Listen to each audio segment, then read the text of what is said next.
¿Quién me dice? We are on live. Can I begin? Ok. Buenos días y buenas noches, porque creo que los demás están en contrahorario en la región de las Américas. Pues mi nombre es Pilar Sáenz, yo hago parte del capítulo de Wikimania Colombia y en esta sesión voy a intentar moderar esta conversación alrededor de IberonConf 2023 y pues lo que nos quedó de organizar una conferencia regional. La sesión va a ser toda en español, pero pues se aceptan intervenciones en otros idiomas, por si acaso. Vale la pena decirlo. Y quizás para poder arrancar hay algo que quisiera agregar y es que vamos a tener a varias de las personas que están en línea que deberían estarse viendo acá pero no lo están y que no sé si me están escuchando, entonces también quisiera comprobar que Denis, em, John, Joan y no sé quiénes más estén en Zoom. A este paso me va a tener que conectar y mirar si están. Aquí Ok. estamos, aquí estamos. Porque pues la idea es que sí, listo. Denis ya dice que a cada 10 de 10, o sea que estamos con señal bien hasta Chile. Em, Nada, entonces la idea en esta corta sesión es poder hablar sobre lo que representa IberoConf como parte de las redes de cooperación y de organización que de hecho han precedido el trabajo de varias de las organizaciones en la región de las Américas, Iberoamérica y algunos otros países aliados. IberoConf 2023 tuvimos la oportunidad de organizarla y de que nos acompañaran cerca de 62 personas en Colombia, lo cual fue para nosotros muy alegre recibir a personas de todo pues, de toda la región y de más allá del charco. Em, y también pues, nos dio la oportunidad y el espacio, tanto previo a la conferencia como durante la conferencia, e incluso tratar de mirar después de poder generar ciertos diálogos que son necesarios para la organización y la articulación de los capítulos y de los grupos en la región. Entonces, sin más preámbulo, es que estaba acá dando espera a que llegaran unas cuantas personas más. Bienvenidas. Entonces, yo creo que podemos empezar con la siguiente. Yo acá me estoy haciendo un 8 con la... Listo. Y empezar con algo de historia. La idea es que para esa parte de algo de historia, pues nos hable desde Chile Denis, que estuvo también en toda la parte de esta, buena parte de esta historia. Entonces, no sé si le podemos dar voz a Denis en Zoom. I don't know if you can switch Hola, to one of the participants who is Denis. Tuar. hello, hola. Hola, listos. Te Ah, estamos muy bien. escuchando. Bueno, disculpen, estoy un poco resfriado, eh, así que mi voz se escucha totalmente distinta. Para contar un poco de historia, Iberoconf Iberoconf nace como una red de apoyos de distintos capítulos, que principalmente no hablan necesariamente inglés, sino que hablan español, portugués e italiano. Este trabajo lo hemos venido desarrollando desde la Wikimania en Dansk, Polonia. Ya van varias Wikimanias que está andando esto de Iberocop. Eh, y la necesidad de reunirnos todos los años o año por medio se ha suscitado debido a que nuestras organizaciones van cambiando, van mutando a lo largo del tiempo. En un principio éramos solamente organizaciones voluntarias, solamente voluntarios habían en la organización y actualmente tenemos equipos profesionales, tenemos también pequeños capítulos, pequeños afiliados que también necesitan ayuda. En un principio, Iberocop nació como una instancia para poder formar nuevos capítulos locales o nacionales, pero a lo largo del tiempo hemos descubierto que hay distintas aficiones también en nuestra región. Tenemos todo el tema de los pueblos originarios o pueblos indígenas, que aquí mencioné especial al pueblo Wayuu, que hace poco logró la Wikipedia en Wayuu. Toda la, También están los amigos de la Aymara, que por ahí también debe estar Rubén Quispe, probablemente, si lo dije mal, mil disculpas, que también debe estar ahí dentro de la Wikimania. Entonces, esta red se ha venido armando a lo largo del tiempo debido a esta necesidad, a la necesidad de poder reunirnos y convocarnos en torno al conocimiento libre. Pilar, no sé si necesitas un poco más de historia acerca de esto. No, yo creo que así estamos bien. Quizás agregar que la última Wikimania que tuvimos justo antes de que entrara la pandemia, la última Wikimania, perdón. Bueno, también. El, el último Iberocomp que tuvimos antes de empezar la pandemia fue 2019 y fue en Chile. Em, y pues desde ahí Colombia se había pedido la organización de la siguiente que esperábamos que fuera 2020, pero pues esto se alargó, como todos lo sabemos, y pues finalmente se hizo hasta el 2023. Listo. Entonces, para continuar, quisiéramos tratar de pensar un poco qué fue lo que hizo Iberocop 2023 diferente de todo lo que había estado sucediendo en ese proceso.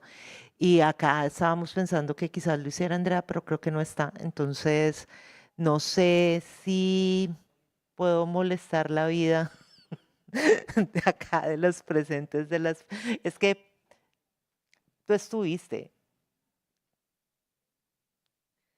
pero si no quieres, no hay lío. Ay, lo siento, María. María está acá. Muchas gracias, Pilar. Muchas gracias por vuestra presentación. Em, Creo que una de las cosas que marcó esta Iberoconf es que efectivamente llevábamos muchísimo tiempo sin vernos. Y entre tanto habían cambiado muchas personas dentro de las juntas directivas, las comisiones directivas, las direcciones ejecutivas e incluso se habían reconocido algunos grupos. Entonces era una nueva ocasión para tejer redes con gente que nos conocíamos del nombre en el email o a lo mejor de pantalla, pero que no nos conocíamos en persona. Creo que lo que también marcó una diferencia es que, aunque en el pasado se invitaba a lo mejor a algún grupo o dos que estaban interesados en afiliarse, en este sí que hubo una representación muy grande de grupos que no estaban afiliados a Iberocop y que a lo mejor tampoco es que estuvieran necesariamente interesados, pero que sí podía ser gente con la que se podía tejer alianzas, ¿no? Y eso marcó que hubiera dos tracks distintos, uno para miembros de Iberocop y otro más abierto y más genérico para la creación de capacity building.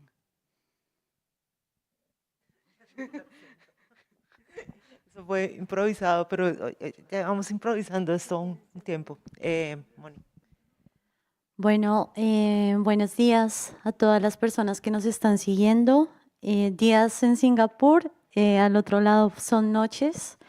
Yo quisiera agregar algo. Bueno, me llamo Mónica Bonilla y dirijo a Wikimedia Colombia. Estuve en la coordinación general del evento y quisiera agregar algo más a la intervención de María, y es que para estos dos tracks hicimos algo y fue buscar facilitación tanto interna como externa, porque este tipo de eventos necesitan de moderación y es una responsabilidad muy grande porque tenemos que terminar con resultados, ¿verdad? Están bien los encuentros, está bien vernos, pero teníamos desde Wikimedia Colombia y la organización un compromiso con alcanzar unos objetivos.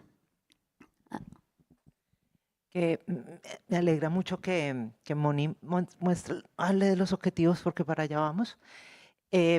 Iberocom tuvo tres objetivos base. Lo primero era definir, repensar y consolidar un marco de gobernanza regional acorde a la Estrategia 2030 y el movimiento Wikimedia del futuro.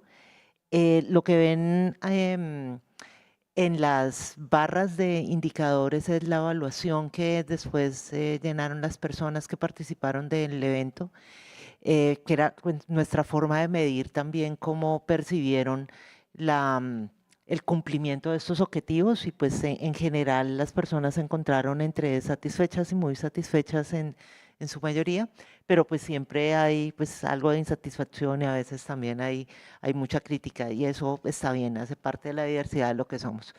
Pero pues mayoritariamente sí la idea fue que pues avanzamos en esta parte em, de definir, repensar y consolidar un marco de gobernanza local. Yo creo que quisiera que tuvieran esto en mente ahora que mostremos hacia el final la parte de los retos que quedan, porque efectivamente quizás lo más importante es poder tener en concordancia los objetivos que nos habían planteado, que nos habíamos planteado y lo que ha pasado en el transcurso de este tiempo para también empezar a notar las cosas que nos hacen falta, que probablemente puedan definir siguientes pasos. El segundo objetivo que teníamos era fortalecer el desarrollo de capacidades, aprendizajes y alianzas de las comunidades participantes. Creo que acá la gráfica es un poco más contundente en mostrar que efectivamente sí fue algo en donde la gran mayoría de las personas se sintieron satisfechas, muy satisfechas, y donde pues evidenciamos lo que ya antes habíamos estado hablando de que era una oportunidad en este momento para poder volver a tejer el encuentro de las comunidades y de los capítulos que estábamos ahí, de los grupos que también se estaban acercando y poder extender la red. Entonces, efectivamente, creo que esta parte de eh, desarrollar capacidades, aprendizajes y alianzas, check por este pedazo. Y el último objetivo que teníamos era fortalecer y restablecer nuestros vínculos para construir una red líder cohesionada y representativa de sus miembros actuales y futuros. Y acá también, pues, en estas no hay nadie muy insatisfecho, eso es un logro. Así que la mayoría, de nuevo, está dentro de la parte de satisfecho y muy satisfecho.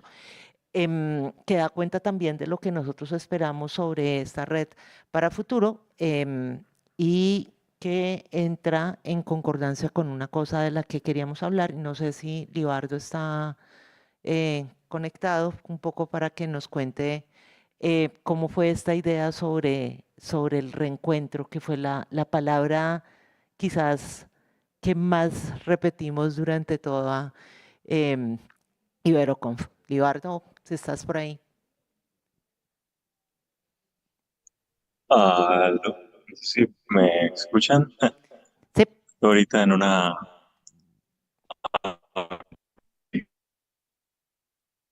te estás cortando. Al comienzo estuviste bien. acciones, ando en Italia, entonces aquí el horario está bien temprano, entonces son como las 4 de la mañana. Así que si me escuchan que estoy medio dormido o que si hablo medio lento es porque sí estoy muy dormido. Em, sí, bueno, con respecto a la pregunta,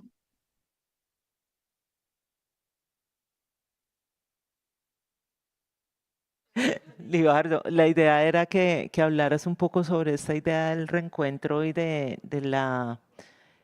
estamos proyectando la nube de palabras que estaba relacionada cuando hablamos de lo que había dejado esta reunión y cómo reencuentro es una de estas palabras que está muy presente en,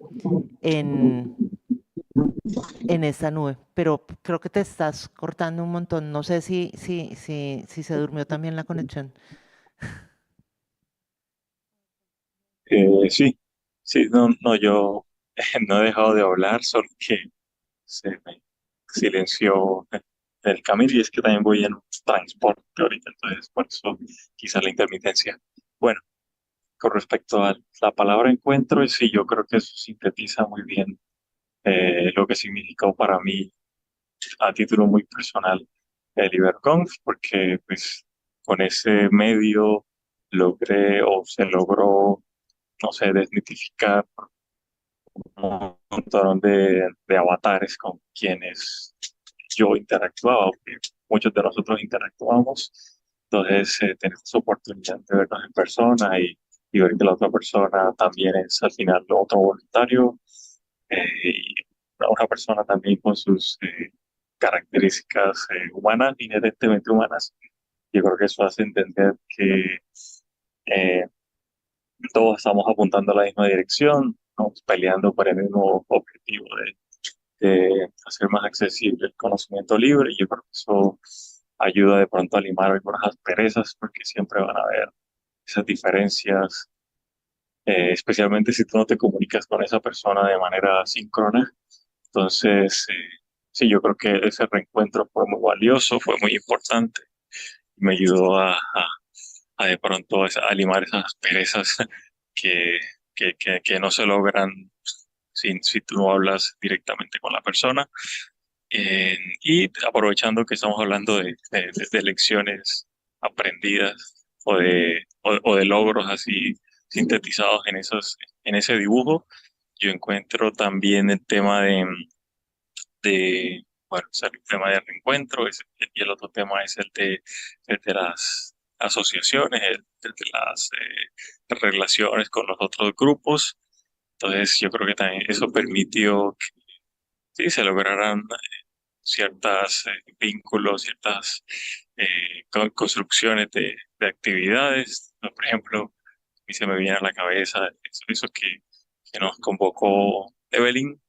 eh, con Sebastián tuvimos la oportunidad de hablar sobre Wikipedia grabada, y de cómo eso permitía o facilitaba hacer Wikipedia y bueno, cualquier otro proyecto, pero especialmente Wikipedia accesible para personas con dificultades visuales.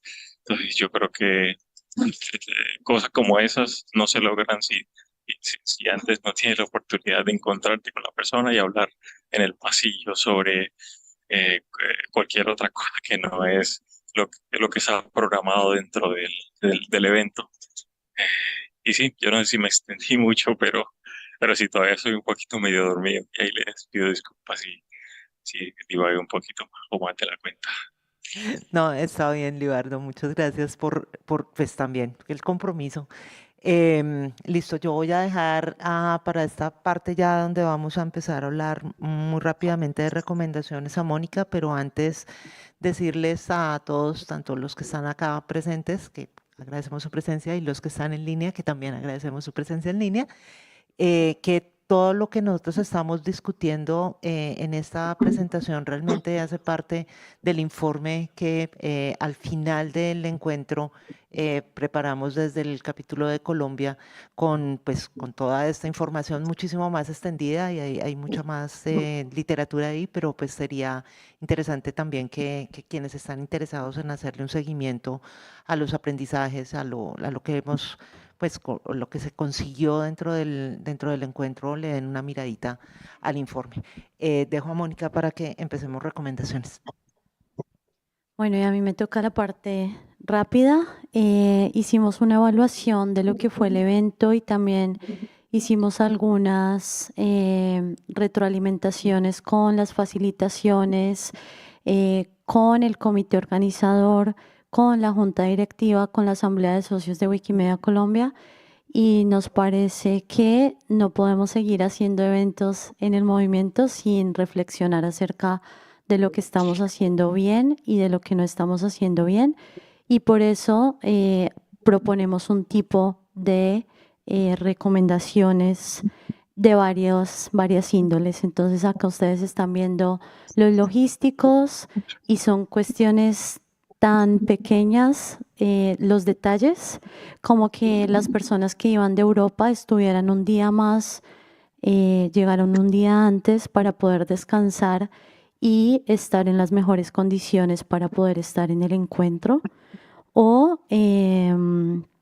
también, por ejemplo, en términos de la participación de personas, pues poder empezar a replantearnos las agendas en términos de cuántos hombres o cuántas mujeres iban a estar en los paneles y demás. Entonces también queremos recomendar eso en términos logísticos.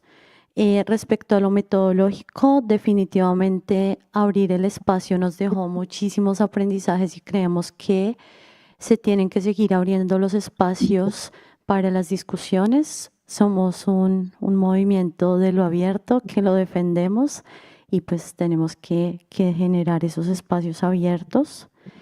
Ya les había dicho, pero la facilitación nos parece que también es algo de lo que deberíamos seguir llevando, seguir teniendo en los espacios, las facilitaciones, tanto internas como externas, ¿no? Hay un conocimiento histórico del movimiento que en muchas ocasiones nos puede servir mucho, nos puede venir muy bien, pero hay conflictos o hay temas muy sensibles en donde definitivamente tener a alguien externo facilitando nos va a ayudar mucho.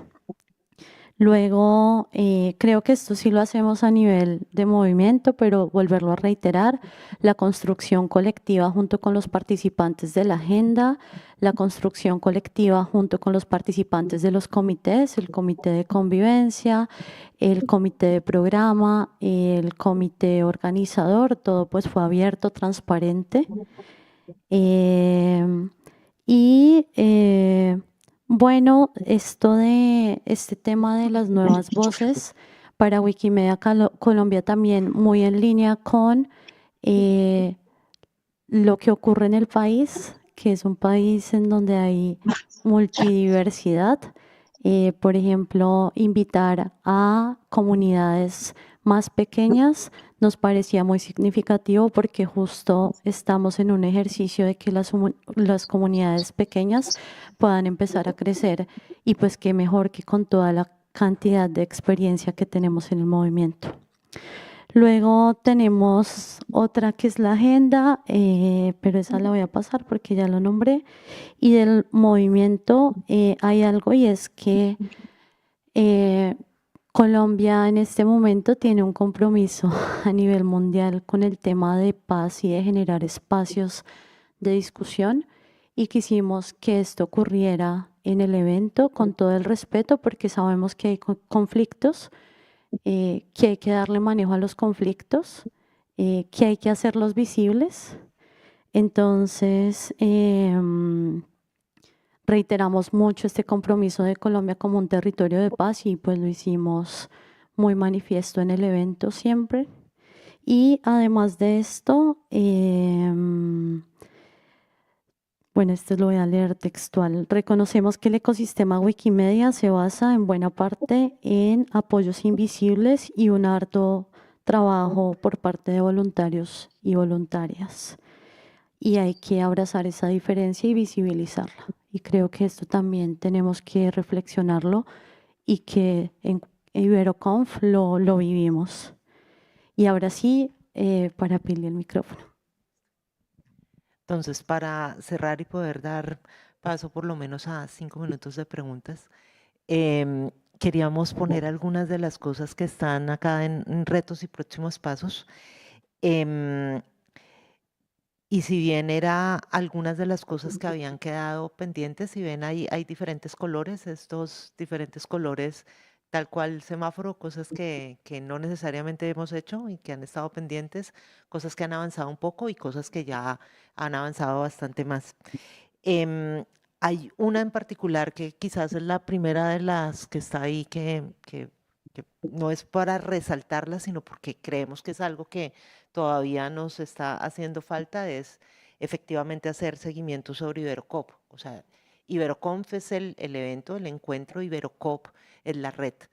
Y si bien estábamos diciendo desde el comienzo que esa red ha ido cambiando con el tiempo y que ha habido pues, momentos donde ha estado mucho más distendida y que nos hacía falta el encuentro también como para alinearla en este momento con todas las cosas que están pasando de gobernanza dentro de la misma fundación y dentro de los capítulos, pues sí necesitamos una charla sobre, o más bien no una charla, una definición sobre qué va a pasar dentro de Iberocop y cómo va a continuar. Hay muchas dudas o hay muchas posibilidades también, si uno lo quiere plantear desde ese lado.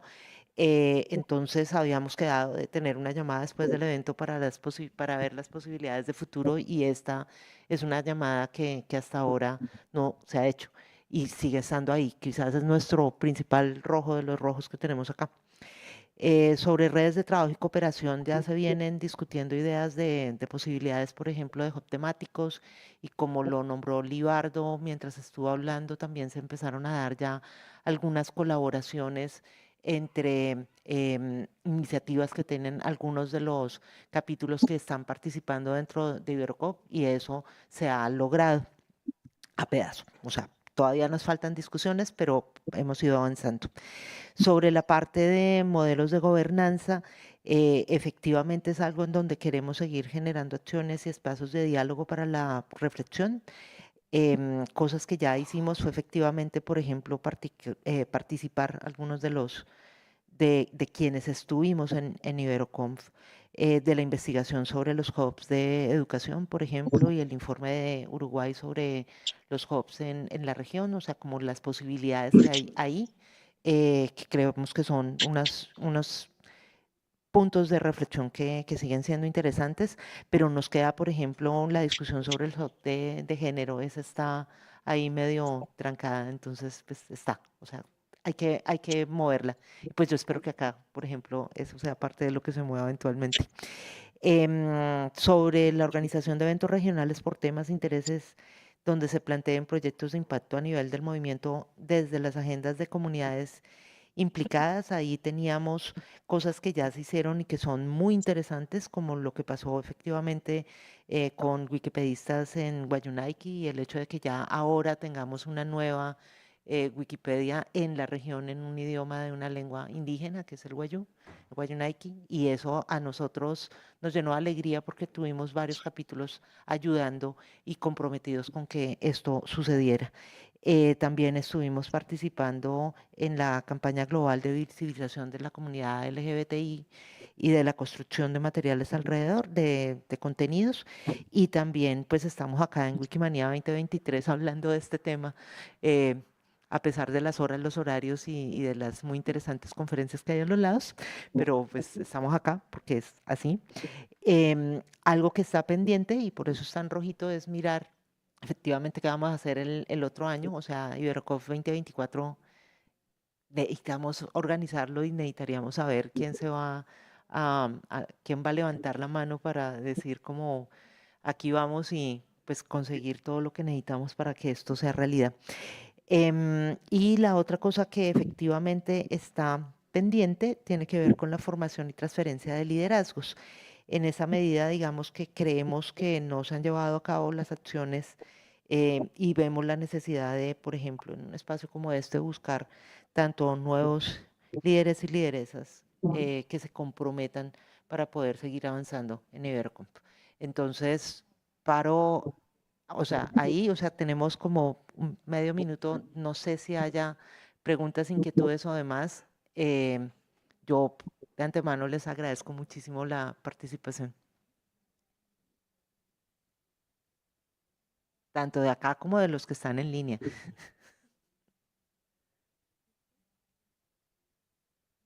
¿Listos? Entonces, quizás paro aquí diciéndoles que igual tenemos esto de retos, o sea, esta quiero que la tengan presente, la que hay que llevarse en la cabeza para ver cómo vamos a continuar para el otro año. De parte de nosotros, pues solamente nos resta decirles muchísimas gracias.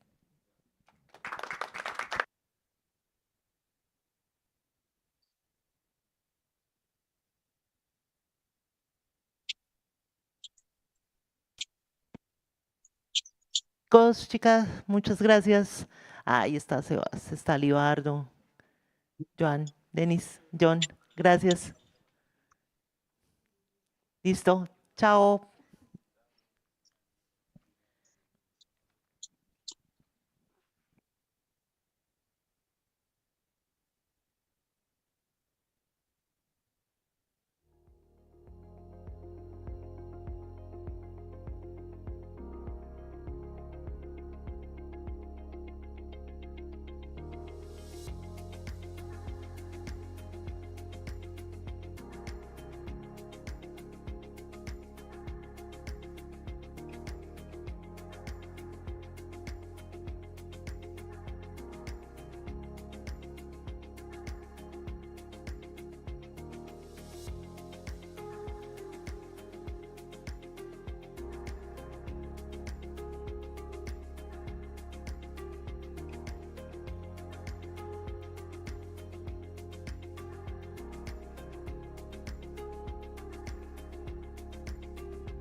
Bonjour à toutes et à tous depuis São Paulo.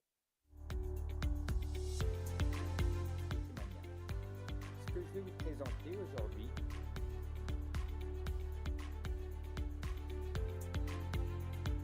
bonjour à toutes et à tous. Ici, c'est Jean-Alexandre Péchanski qui vous parle depuis São Paulo, Brésil, et qui vous souhaite une excellente Wikimania. Ce que je vais vous présenter aujourd'hui est l'histoire de l'actualité sur Wikipédia. Wikipédia est plutôt connu, comme vous le savez, pour son critère de notoriété. Mais il y a aussi un sens plutôt voilé dans ce projet dans lequel plusieurs d'entre nous contribuons, qui est l'actualité. Sur la page principale d'au moins une centaine de Wikipédia, il y a un espace pour la diffusion d'événements actuels et d'autres nouvelles d'intérêt général. Et cet exposé est clair, indiquera les critères, les modes de participation, l'infrastructure technique et l'impact de l'actu Wikipédia.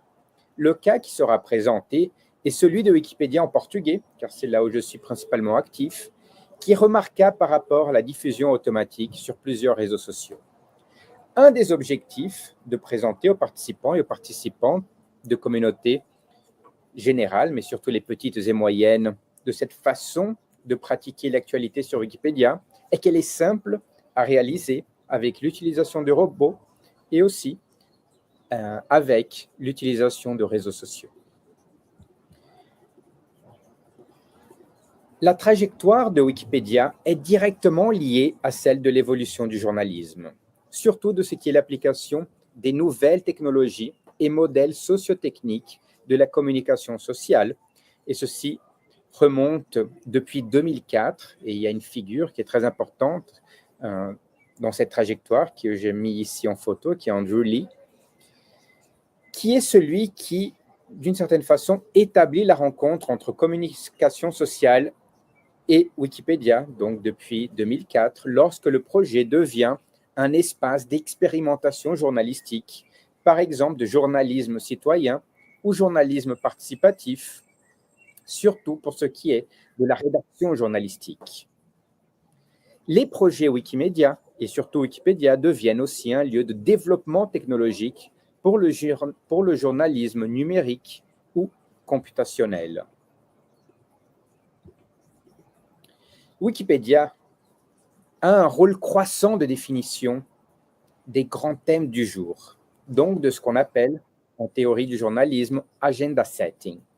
Wikipédia devient une infrastructure fondamentale de production, diffusion et support des nouvelles.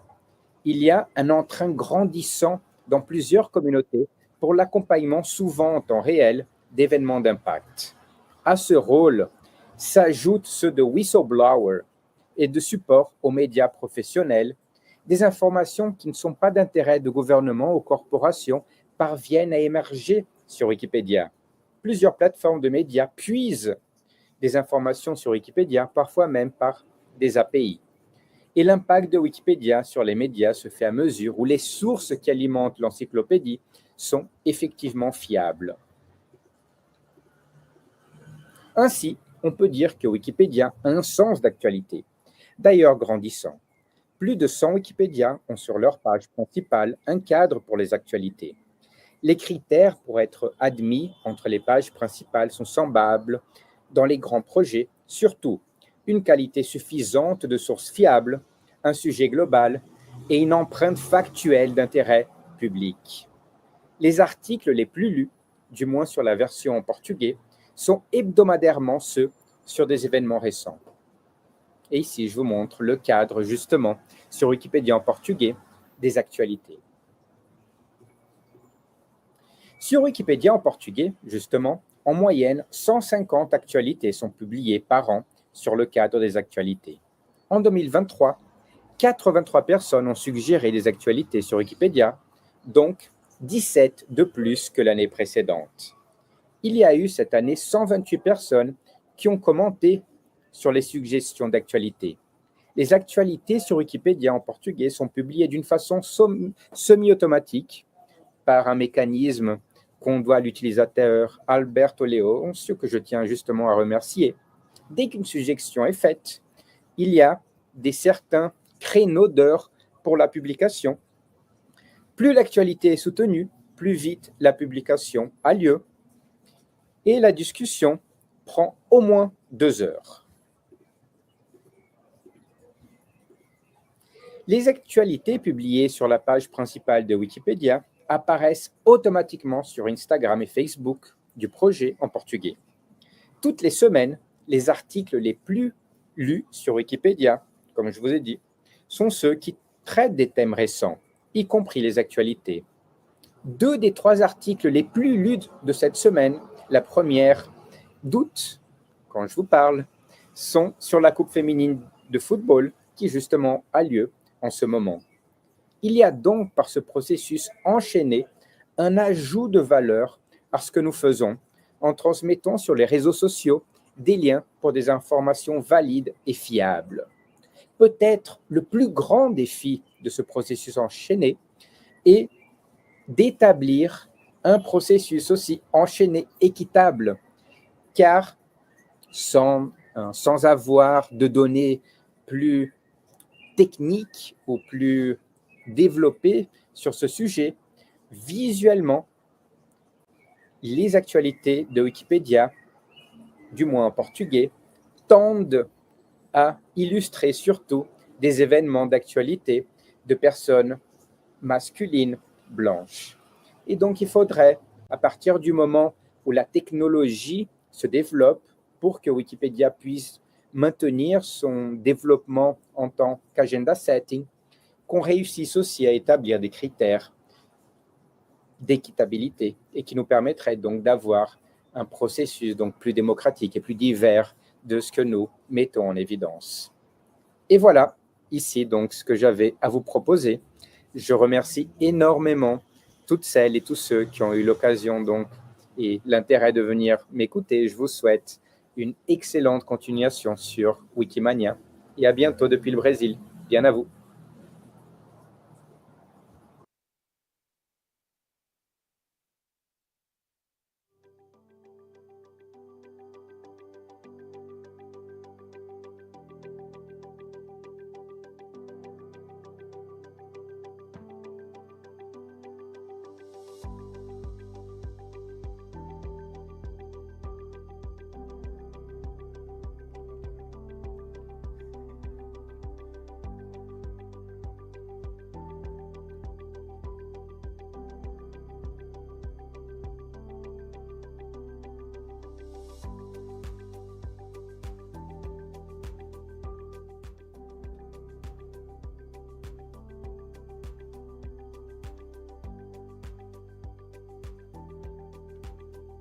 Yeah, I'm ready.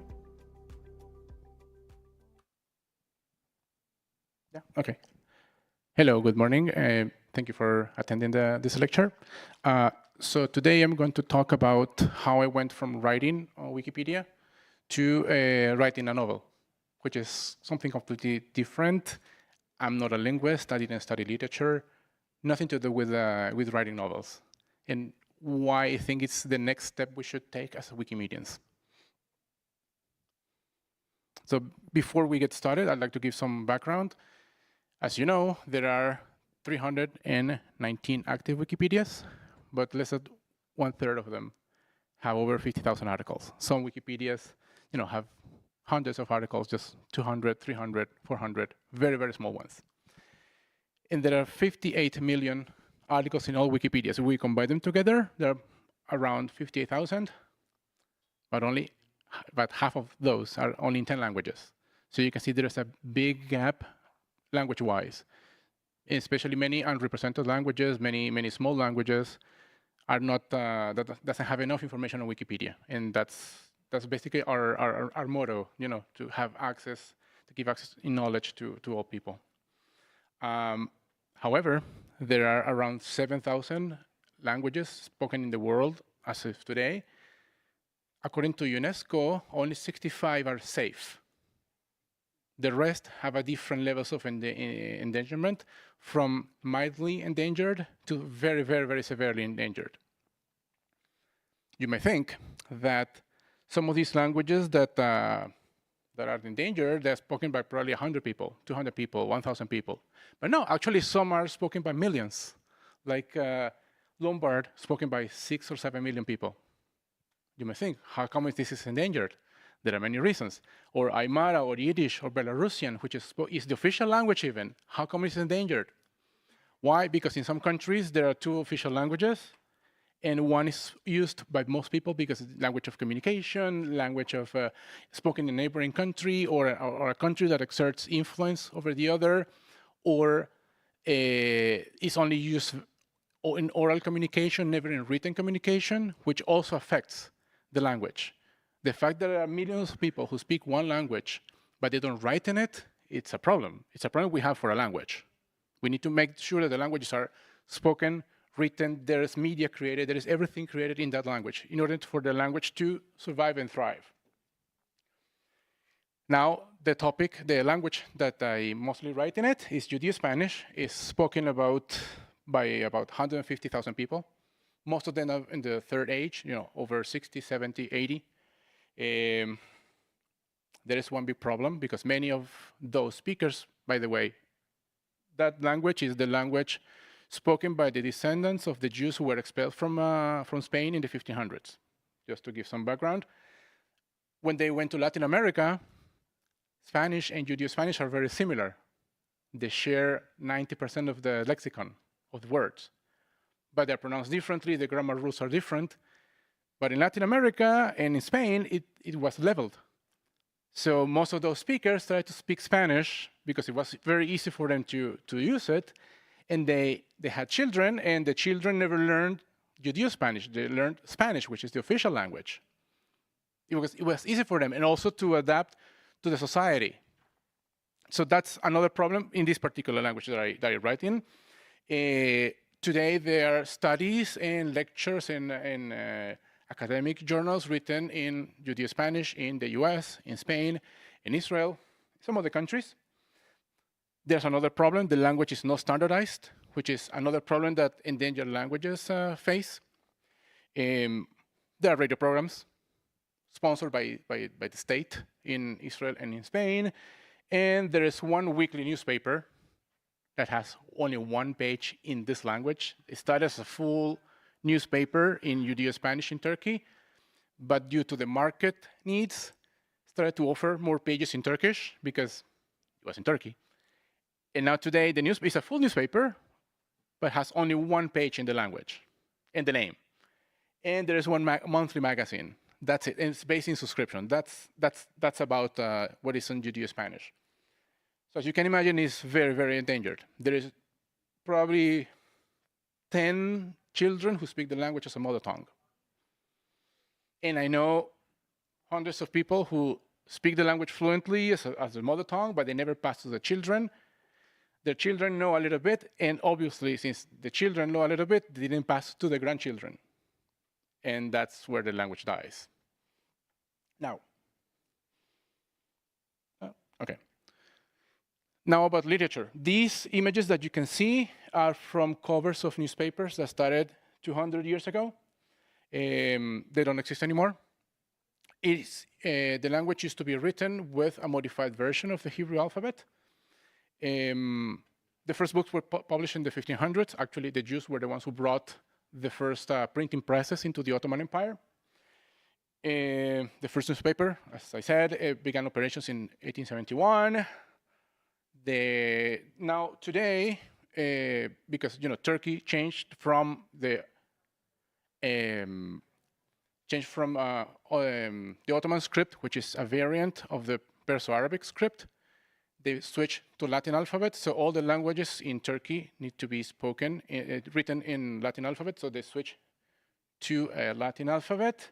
So today, you won't see newspapers or documents in Judeo-Spanish written like that, just with the Latin alphabet. The first original novel was published in 1924.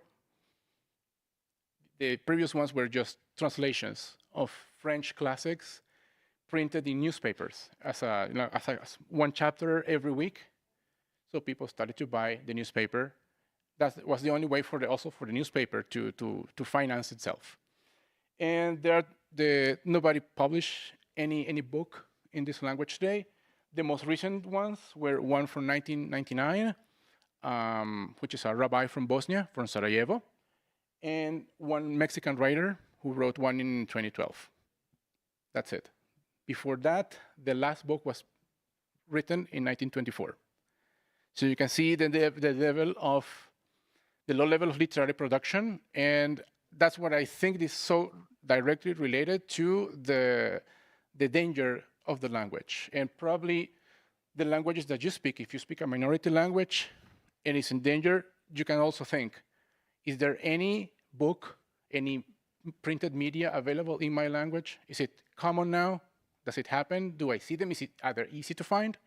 So that's one of the biggest problems, I think. Now, you all remember the COVID-19 pandemic. We all suffered. We were all stuck at home. We all lost loved ones. We had to be distant from people that were close to us. Remember, we had to go to the groceries with gloves and wash everything, all that. So I have 2 minutes, okay. So then that's when I decided to write, because there was nothing for me to do. Okay, so why writing a book? When you write a book, you connect emotions when you write. When you read articles on Wikipedia, you read facts, which is important, but your heart doesn't beat. This is why I think information is very important. When you put it to read, you learn, but you don't get emotions. And you as Wikimedians, you know how to write, you know how to convey a message. This is what I think is the most important thing, that nothing beats reading in your own language, in your own mother tongue. You can read in many tongues, many languages, but the one that you speak as a mother tongue, this is the best way to read. And when you create something, you can write. I'm not a writer. I mean, now I am. I mean, I'm working on the book. But think of the future. Think of all the people that will read what you wrote. Think of what you can do as a Wikimedian. It's not just writing on Wikipedia. Write a book, write a poem, write a short story, publish it. Make people read and get emotional about reading content in your mother tongue. That's what I think we should do, and this is the next step we should do as Wikimedians. Writing content, create videos, sing in your mother tongue. If you have questions, just a motivational presentation. 150,000. But most are in their 60s, 70s, and 80s. Yes. So the question is, how many Ladino speakers are in today? About 150,000. Most of them in their 60s, 70s, and 80s. All right. Thank you, everyone, for coming. Also, those who are watching us online. If you have questions, you are free to contact me. I'm happy to answer questions. Thank you.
Okay, good morning.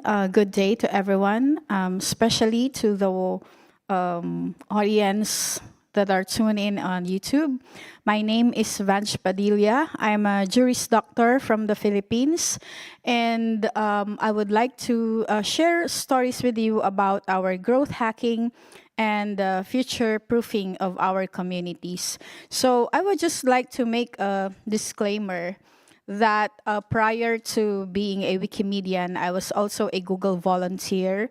I started since 2012, and most of the events and the things that we did in growth hacking our community came from what we did during Google. So we have only been into the Wikimedian growth hacking of our communities just recently. So for us, growth hacking is the art of achieving more with less and turning our limitations to our opportunities. So let me just share that my brain is wired to be a problem solver. So every time I talk to people, I don't know if it's a gift or it's a curse. I don't know why, how, and but every time I talk to people and then I hear them complain, it looks like my brain is automatically looking for solutions to their problems. So every time someone from the community says that they are challenged with this and they are challenged with that thing, or they are into like setbacks, and then I will immediately tell them, okay, let's go to the corner and talk about it. Let's dissect your problem and look for solutions. So with less effort, we are achieving more because I teach my community members to do the same. Like I do training for finding solutions. So we turn our limitations, our setbacks, and our into opportunities. So every time I hear people say no when I propose something to them, especially if it's a volunteer project, I usually convert them into yeses. Maybe if I listen to no for 10 times, I will be converting those no's into yes for 20 times, so times 2.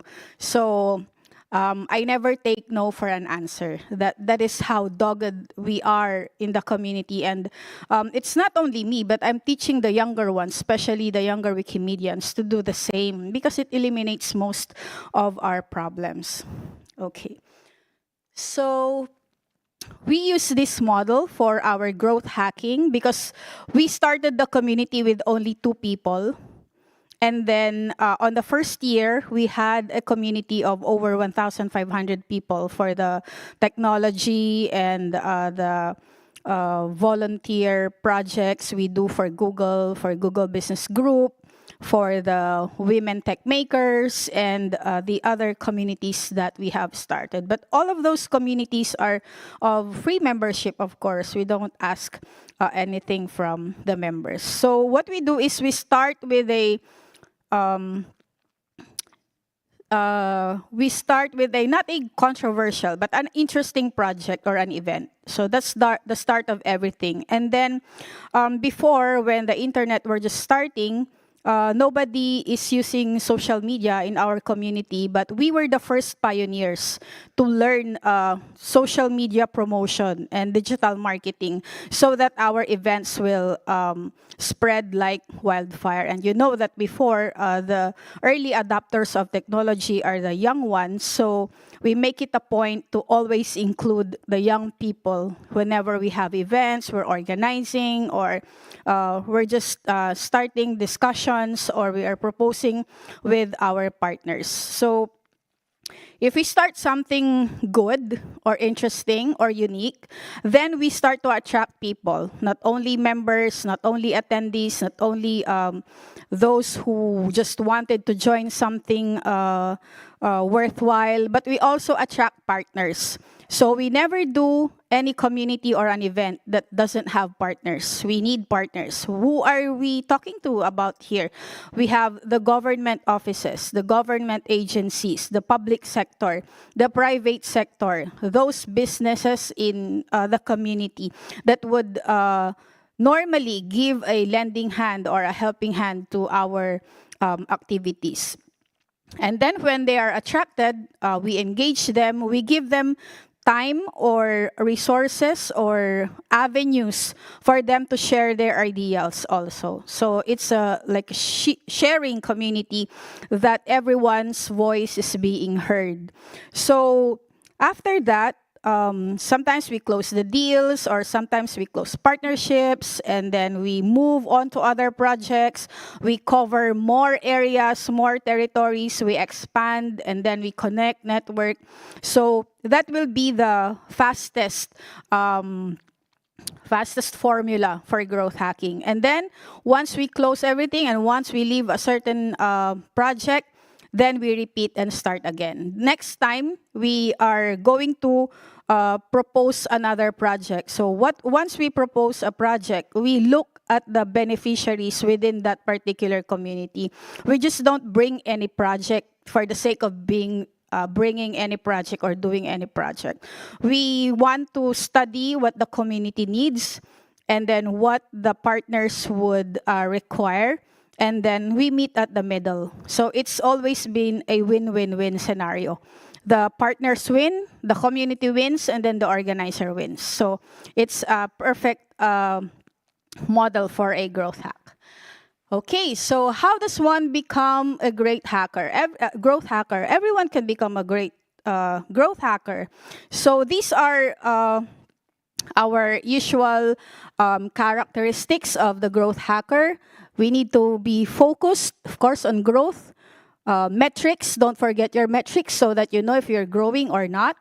And then you will know how to eliminate what is not working. Baby steps, if you're afraid of doing ambitious projects, just take the baby steps. Time management. If you don't have much time, delegate. There are always people who would want to take responsibility. And then be passionate. Pivot if you don't have time. Okay.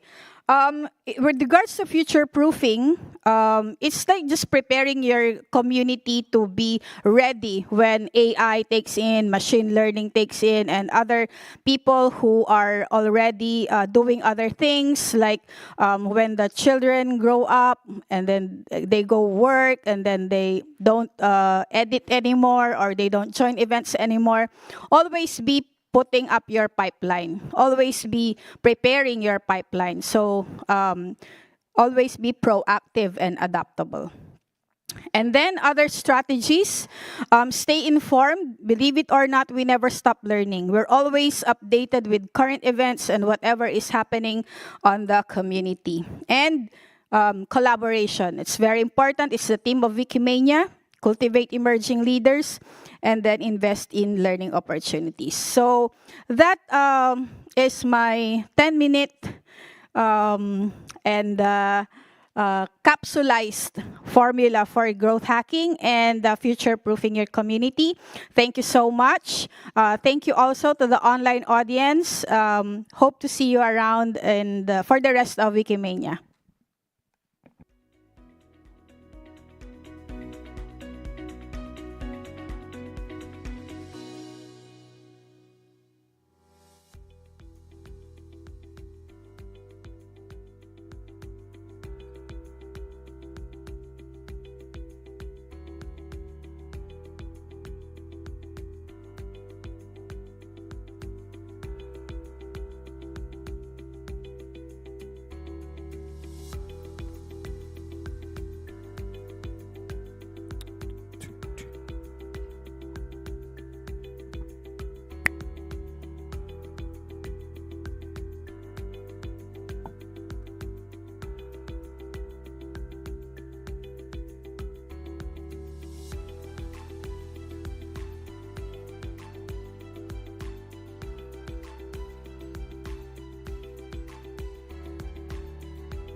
Hello.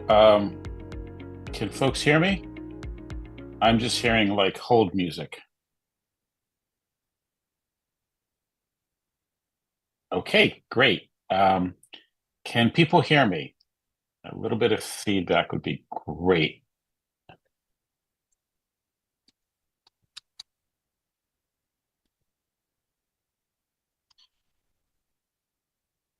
Great. Okay. I will start then. Excellent. Okay. Well, listen, this is a little weird because I can't see anyone and I don't hear anyone, but I'm going to assume that that there are people on the other end of this screen. My name is Mark Graham, and I'm really happy to be with you all today virtually. I have enjoyed participating physically in other Wikimania conferences, and I'm really sorry that I'm not with you in Singapore today. I will be there next year. This is the annual Wikimania update from the Internet Archive. I'm going to go over some material that those of you who have been working with the Internet Archive for a while probably already know, but I guarantee you there'll be some new material, and I will give an update on the court case. So first of all, the team, I just want to acknowledge that the core team, we call ourselves Turn All References Blue, or TARB, consists of some faces that I'm sure many of you are familiar with. Stephen Ballback, Maximilian Dorr, Jake Orlitz, James Hare, and Dr. Sawood Alam. We call ourselves Turn All References Blue. We've got this kind of general big idea. The big idea is that in the future, everything's going to be connected. We'll just take it all for granted.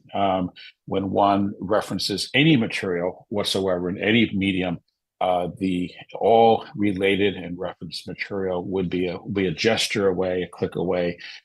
It'll just all be there, and we won't think about it any longer. We'll take it for granted. But at this point, we're not there yet, and so we have a lot of work to do. And the Internet Archive, as a library, has decided to take on a piece of this task with a focus on Wikipedia. In two major areas. One is dealing with links that have gone bad, and the other is with links that can be made better. So first off, link rot, when good URLs go bad. And this is basically the dreaded 404s. On the left, we see what one might get on the live web, page not found. Whereas if you go to the Wayback Machine for that same URL, there's a really nice archive. So that is what this work is about. The other area of work is around content drift, where what's available on a given URL at any given point in time changes, and such that at another point in time, it may be a radically or a subtly different thing. In any case, this is where web archiving comes in, and where we effectively take snapshots of what's available on web pages at different points in time.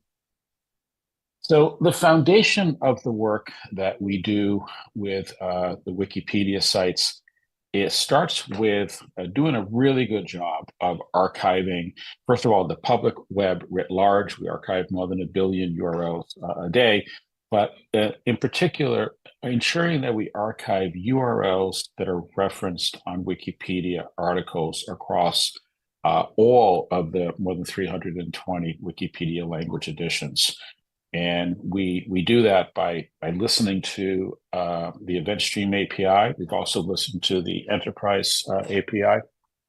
We extract out new URLs, and then we submit them to our infrastructure to be archived and to be made available via the Wayback Machine. And this is a recent view of URLs broken down by day that we have archived based on them showing up, becoming available to us through the event stream API. You'll see that numbers around about 1 million a day there. But we don't stop there. We go to URLs that are referenced on the web pages associated with the seed URLs, the base URLs that we get. Let's say, for example, the URL that we want to archive is a CNN article. In this case, we're looking at one particular CNN page. So you start with one seed page. And then that page has 333 embeds on it. Those are page requisites, page elements, HTML, JavaScript, CSS, images, etc. So we have to get all of those other 388 URLs. And then on that page, in this case, there were 174 other pages that were linked. And all of those pages have a collection of embedded page objects. And so this is an illustration of where you can start with one URL. And then if you do what's referred to as a one-hop crawl, or archive all of the embeds and all of the referenced pages and all of the embeds on those pages, the process turns into 31,259 URLs. So it gives you an idea of how things scale pretty quickly. You can imagine if you went for one more hop out, that these numbers would grow fairly dramatically. So in addition to archiving the seed URLs that we get from the Event Stream API, we also archive outlinks from those URLs as well. So let's say, for example, we had archived a page on, an anthropology report about some Mayan site or something, and then that page referenced a lot of other pages. It'd be a shame if we only archive the base page, and then if a researcher wanted to go deeper, they go and click on an archived, they go to get an archive of an outlink, and they would get a page not found. That'd be very sad. So we work really hard to try to do a really good, deep job of being both complete from a width perspective, as well as going very deep to get as much as we can. Just, as an illustration, case in point, this is an archive of an interactive page from the 117th Congress of the United States dealing with January 6th. The interesting thing about this is this January 6th page by the US Congress was probably one of the most watched pages on the web, because many people knew that when the 118th Congress came in, they would eliminate the committee associated with this series of web pages, and they would get rid of the website. And they did exactly that. And there's a lot of archives of much of the site. But this particular page, which is an interactive timeline of what happened on January 6th, to the best of our knowledge, was only archived by the Wayback Machine. And this is not available yet, even through the Library of Congress or other archives. So it's just a testament to the importance of being diligent and trying to get things when they're published, because you never know. You don't know what you've got until it's gone. And one of our mottos is, if you see something, save something. So what do? We start with making sure we're doing a good job of archiving what's published through Wikimedia Foundation, the related websites. And then we run software called Internet Archive Bot. And today, Internet Archive Bot is run on 215 of the 334 language editions, and also 58 additional wikis. And what this software does, it runs through an individual Wikipedia site. In some cases, it can do it in a day. In some cases, it takes a couple of months. It looks for broken links, tests them 3 times over the course of multiple days. So we try to reduce the false positives. Then we look. If we really think the page has gone dead, then we try to find an archive from it in the Wayback Machine. And if we can find an archive, then we edit the page. So the first ta-da of this presentation is that I can announce that we have now fixed more than 18 million formerly broken links across 215 Wikipedia languages. And furthermore, that 4 million of those were fixed in the last year alone. So this is not the number of total links that have been fixed, or the number of total Wayback Machine links in Wikipedia sites. That those numbers would be much larger. These are the ones that our Internet Archive Bot software have gone in and actually found were broken and were able to successfully fix. So in addition to fixing broken links, as I noted, we also work to make links better. and more useful. And one way we do that is we identify opportunities to add links to things that are referenced, specifically books and papers where there is no link to that referenced resource yet, where there's not a link to Google Books or another source for that particular resource. And we add links to those resources. So we work to turn book citations blue. And one of the ways we do that, I mean, similarly, how I said, we archive much of the web so that we can then replace those archives with broken links. A few years ago, the Internet Archive bought Better World Books, one of the world's largest used bookstores, and we donated it to one of our sister nonprofits. So technically, Better World Books is owned by a sister nonprofit of the Internet Archive, and we take books right off of the conveyor belts that have been referenced in Wikipedia articles, and we prioritize the digitization of those books so that we can add links to them. So the second tada is that I can announce that there are more than 1.8 million links now across about 60 Wikipedia language editions pointing to books from archive.org. More than 1 million of those links were added by our software, and more than 800,000 were added by Wikipedia editors. In addition, our software has added more than 141,000 links to academic papers and articles across about 60 Wikipedia language editions. It's a two-way street also. I just want to note here the importance of linking in general.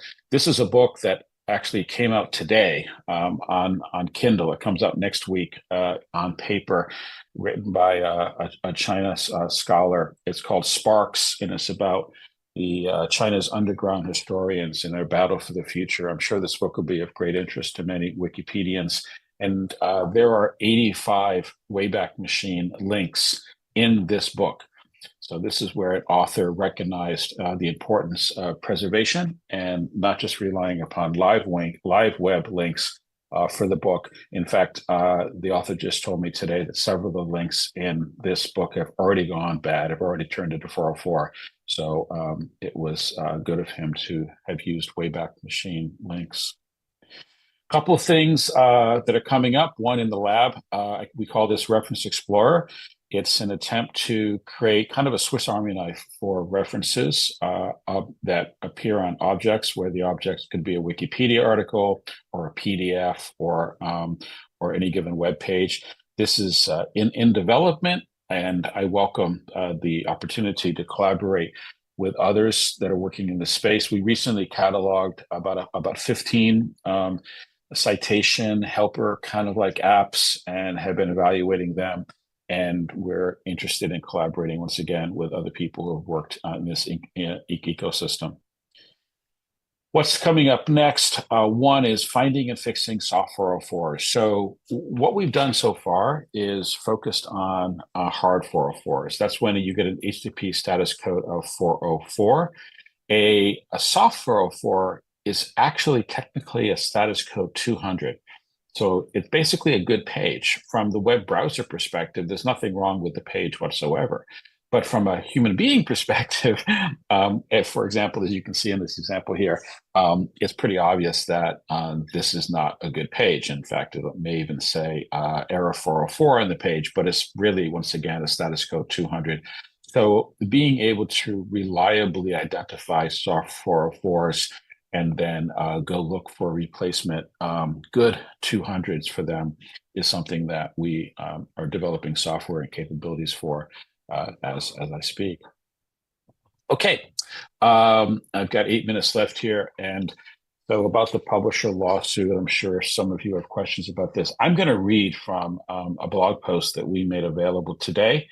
And the blog post actually has an image of a Wikipedia article, the Martin Luther King one right there. What the Haché versus Internet Archive decision means for our library. Our library is still strong, growing, and serving millions of patrons. But the publisher's attack on basic library practices continue. Last Friday, So this is hot off the press. Last Friday, the Southern District of New York issued its final order in the Hachette versus Internet Archive, thus bringing the lower court proceeding to a close. So that this part is finished. We disagree with the court's decision and intend to appeal. In the meantime, however, we will abide by the court's injunction. The lawsuit only concerns our book lending program. That's fairly key. This was a lawsuit about book lending. The injunction clarifies that the publisher plaintiffs will notify us of their commercially available books, and the Internet Archive will expeditiously remove them from lending. Additionally, the judge also signed an order in favor of the Internet Archive, agreeing with our request that the injunction only cover books available in electronic format and not the publisher's full catalog of books in print. Separately, we have come to an agreement with the Association of American Publishers, the trade organization that coordinated the original lawsuit with the four publishers, that the AAP will not support further legal action against the Internet Archive for controlled digital lending. That's the lending of the books, if we follow the same takedown procedures for any AA member publisher. So, what is the impact of these final orders on our library? Broadly, this injunction would result in a significant loss of access to valuable knowledge for the public. It means that people who are not part of an elite institution or who do not live near a well-funded public library will lose access to books they cannot read otherwise. It is a sad day for the Internet Archive, our patrons, and for all libraries.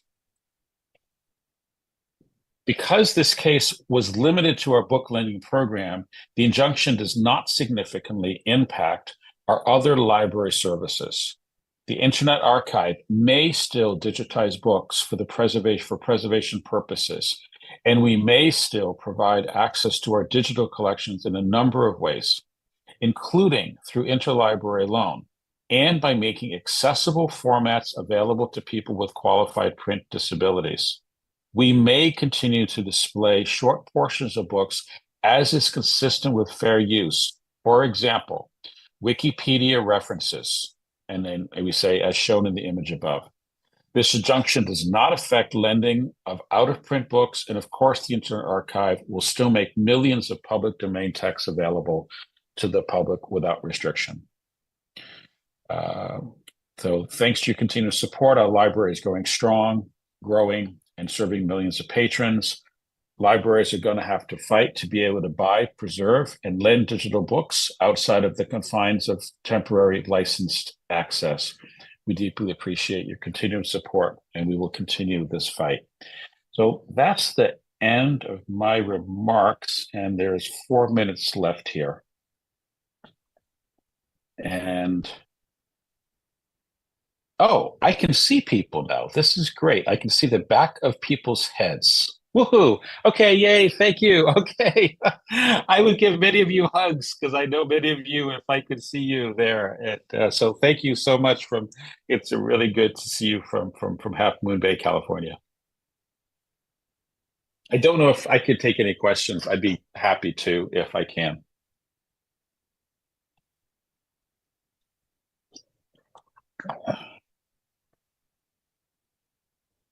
But I also can't hear anything here, so sad.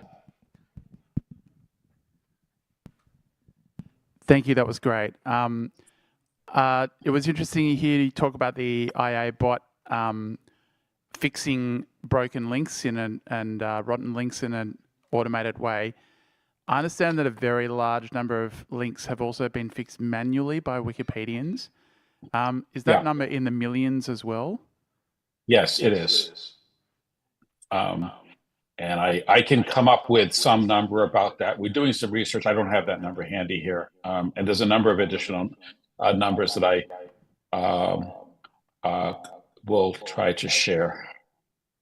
But yes, I mean, this has been an ongoing effort, right? Wikipedians have since the beginning used Wayback Machine URLs. We've also, in some cases, gone in and proactively added Wayback Machine URLs. We did that, for example, for the Ukrainian and the Russian Wikipedia sites when the war started, as part of many things that we did relative to the war. as a way to help strengthen the integrity of those sites, because we recognize that probably a lot of the URLs would end up going bad. In fact, in the case of Ukraine, many of them have. Thank you. Yeah, just one last question, and then we'll move to the next session. Yeah. Thank you. The Turn the Links Blue project looks fantastic. Is there scope to expand that or work with you, if there's a database? Or I'm particularly interested in like report literature and, NGO reports and government reports and that sort of thing, which often don't have any links. Absolutely. I'm Mark at archive.org. Please do reach out to me. That's probably the most important thing I wanted to say. I personally and the team work to be responsive.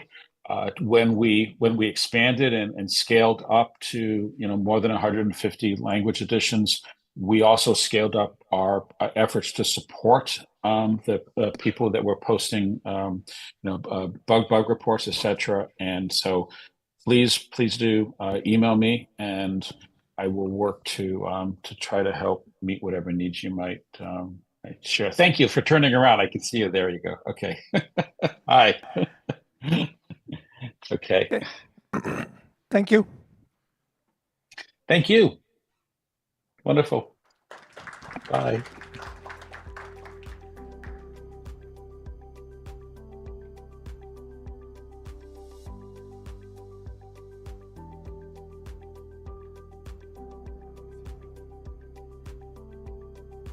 Do you have anything?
Is it not? Okay. Hello, everybody. Good morning. I'm Yolanda Pensa, chair of Wikimedia Italy, and also lead for the project Empowering Italian GLAMs, and Dario Crespi at Wikimedia Italy, coordinator for this project. And today we wanted to tell you about this possible strategy, so it's a proposal, to involve all GLAMs, all museums in the world. I have to admit that I like a project that somehow change the perspective. This is something that I really enjoy. And we also have some experiences in changing perspectives. So Wikimania is in Olario we like a disruptive project. We produces 30,000 African contributions to the Wikimedia project. We involved over 100 institutions in share your knowledge. So we have some experiences of doing large-scale projects and do some experimental one, also in visual data and on communication campaigns. So why 100,000 museums?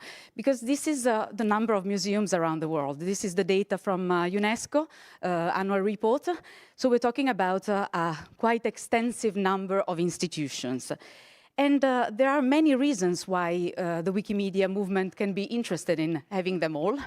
So we're talking about disseminating open access. We're talking about producing open content that can be interoperable with our project. It's also a way to trigger openness in a more large way, to involve the world, to also trigger diversity. Because, of course, if we get institutions from all over the world, we get a more diverse kind of knowledge. And we're talking about existing knowledge. Museums are research institutions, as we know. This was also the earliest definition of ICOM about museums. And there are institutions that are interested in accessibility, so they could be very relevant partners. So at the moment, what we are doing is to work on contacts with museums, but we tend to work on one-to-one relationships with museums. So we negotiate, we make agreements, we make projects with museums, we involve often Wikipedian in residence. This is a very efficient way to work on training, licensing, events, uploads, and it is an efficient system. But on the other hand, it also has some disadvantages. The most important one is that it's not democratic. So it's not possible for all museums to actually enter the system. It costs too much, it's not scalable. There are some cases in which Wikipedian in residence worked with more than one institutions and also on a territorial basis, so maybe project with cities. So we have some experiences, but obviously working with 100,000 museums is not possible on a one-to-one basis. Even if it is a plus value, so institutions need a human interface. So the reality is that we always need to have people involved in projects. So we cannot obviously avoid this part. This is a very important one and a very valuable one.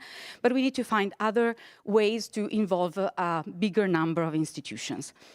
So what we propose and what we are actually working on in Italy is to address all institutions at once and to try to create a more democratic system that allows all institutions to have an entry point in our collaboration, in our work. And try to create a system that allows all institutions to receive support. We also need to consider that our projects are not meant for institutions. So you cannot contribute to Wikimedia Commons as an institution. So there are some problems of the system that we need also to take care. We have legal situations that are different from one country to the other, and this is another challenge. So there are many elements that we need to take into account. And of course, we need to monitor data and we need people to get involved. So the process that we propose starts with Wikidata. So the idea is let's work on the data of museums on Wikidata. Let's improve those data. Let's make sure that current research existing in this area are uploaded so that we have a database that can be used by us to monitor the situation. We can know what is the digital situation in museums in different countries and different areas of the world. But we can also allow humanities to use the data. So those data is obviously valuable because you create a catalog of museums for any country. The second step is to create the contact details for those museums. So let's look for email addresses and contacts. This means collaborating with ICOM, for example, in associating each institution with an address, and then contacting them all. So sending mass email to all museums, informing them that they can contribute to the Wikimedia project, they can have an open access policy, and they can also collaborate with the Wikimedia project. Of course, this goes with a series of support tools. One is an online form that allows an institution to upload their content outside the Wikimedia world with authorization, trainings, a centralized support. We also design a survey to actually understand why institutions have problem in joining in. And the last step is related to case studies. So to focus on a series of museums that allows us to get into more details and to highlight also difficulties and what is working. So the advantage of this system is that, of course, we improve Wikidata, which is always a good result. That's an obvious one. We produce a data set of contacts that can be used for chapters and other institutions to obviously get better contact with the museum. But also we create a system that is designed for everybody, so that also small institutions can join in. And this kind of project works very well also with networks of institutions. Obviously, we need always to take into account the legal situation, the necessity of having to work with people, which is obviously also an advantage, but it obviously requires to coordinate big teams. And also the truth is that an institution that doesn't know what is open access, it takes around 2 years to actually implement open access. That's the reality of life. But sometimes they're waiting for us. So there are some institutions that were just waiting for you, and you arrive and you're just making life easier, and so it takes less long. There are three elements that I want to also highlight in this idea. The first one is that institutions are very different one from the other, and the vast majority of institutions have only one staff member or they're run by volunteers. It's quite shocking to see the majority of museums are very small. And creating a system that allows also very small institutions that maybe don't have digitalized content to participate can be something valuable, because of course we get a lot of diversity, we get access to institutions that work in different territories, that have very different knowledges. So what we targeted was to invite institutions to simply upload around 20 images, expecting that they would join with 10. So a very limited number of images that they would release in CC0 with open license. Then we're going to get more into details. But they can join the project just with this little block of images and with the start of an open access policy. Other institutions, of course, they can do more. They can release content, websites, collections. And the biggest institution, we expect them to work on a data management plan. So it means that they look at all the documentation they have. They look at how it is released, stored, and distributed. And they can improve that with open access policies that can make this content more accessible. So this is the second element of the project. We don't look only at digital reproduction of collections, but we look at all the kind of documents that an institution produces. It can be educational material, publication, catalogs. It can be the panels that they have in the museums, websites, obviously the research work that museums are asked to do. So not only working on digital reproduction of public domain collections, but a broader spectrum of content. And the last thing, we look at legal issues. In Italy, we're quite aware of the problems. So we all know that it's not that easy to upload images of the collection. So all the procedure also took into account the legal aspect and the authorization needed to actually make those uploads and to comply with very complex legislation like ours. So the project that we are implementing in Italy is called Empowering Italian Glams. Tutti i musei su Wikipedia, all museums on Wikipedia. And it is this campaign that we are actually already implementing in Italy. It is a project promoted by Wikimedia Italy. We are doing it in collaboration with ICOM Italy, with Creative Commons Italy, so we have also the legal support, and with the University of Torino, so they are also doing the research and monitoring of content. And it is co-funded by the Wikimedia Foundation. You find all the information about the project and the ongoing reports on Meta. And I leave to Dario to explain a little bit more about that. Thank you. Yeah, the project consists of 3 steps for museums. The first is upload about 20 images of the building, the museum building, the collections, but also, as Yolanda said, other kind of materials.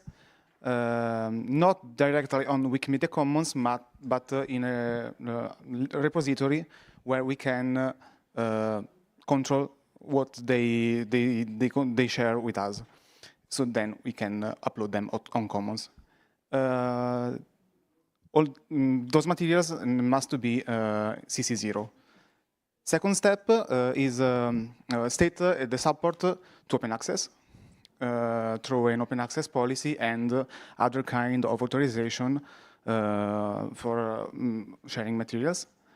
Third step, a descriptive text about the institution, its history, its collections, a bibliography, and a review of data on Wikidata. Those materials can be used by volunteers on Wikimedia projects to improve articles on Wikipedia, Wikivoyage, etc. Each of these steps can be done with a simple online form. It's now available in English, but it can be translated in every language. And now we have these results after a year of projects. It's middle term results. First of all, we created or improved almost 7,000 items on Wikidata about Italian museums. And it's the most complete and detailed database about museums in Italy. Also because it is combined with national statistics and data from Wikiglam projects. Then we collected over 4,000 contacts of museums, and we sent them emails in March, July 2023. And we plan to send a recall in next September.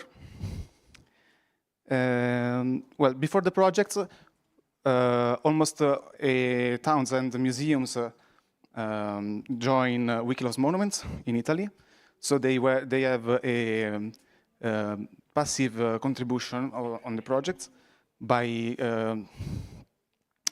granting a permission to take photos of their collections. But now we have 105 museums actively involved in sharing materials.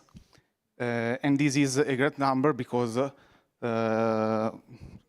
in the past years, we have 5, 6, 7 museums a year, now 105.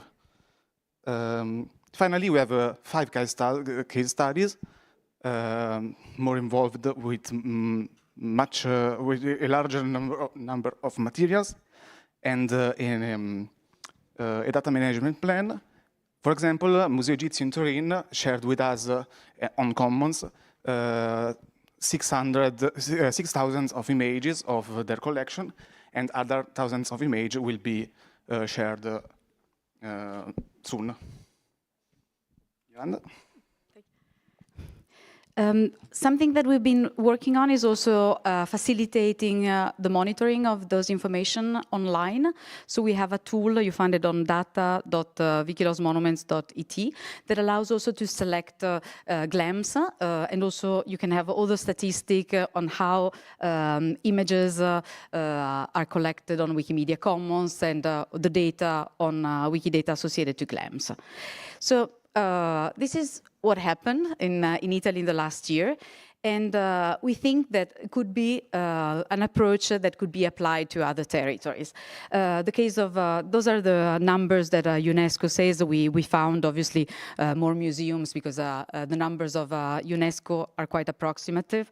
But it gives an idea of the distribution of museums in the world.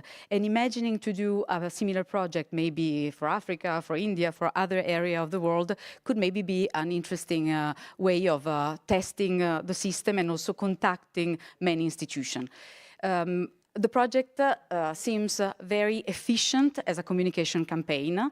It is, we found that also right now in Italy we have a very, a particularly restrictive system of governmental system and choices of the government also in restricting even public domain images, asking for payments on every commercial use of those images. So it's a very harsh period for us.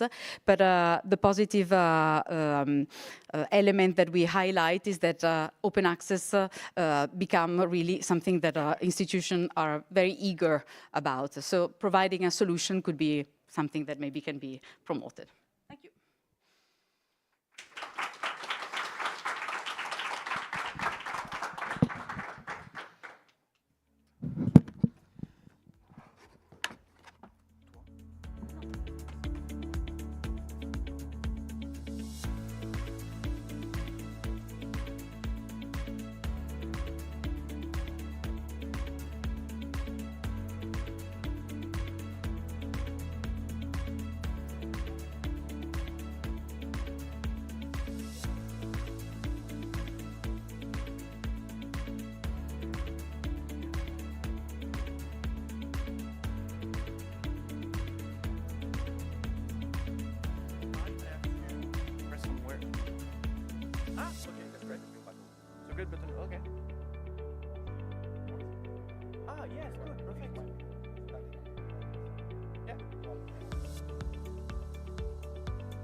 I can start?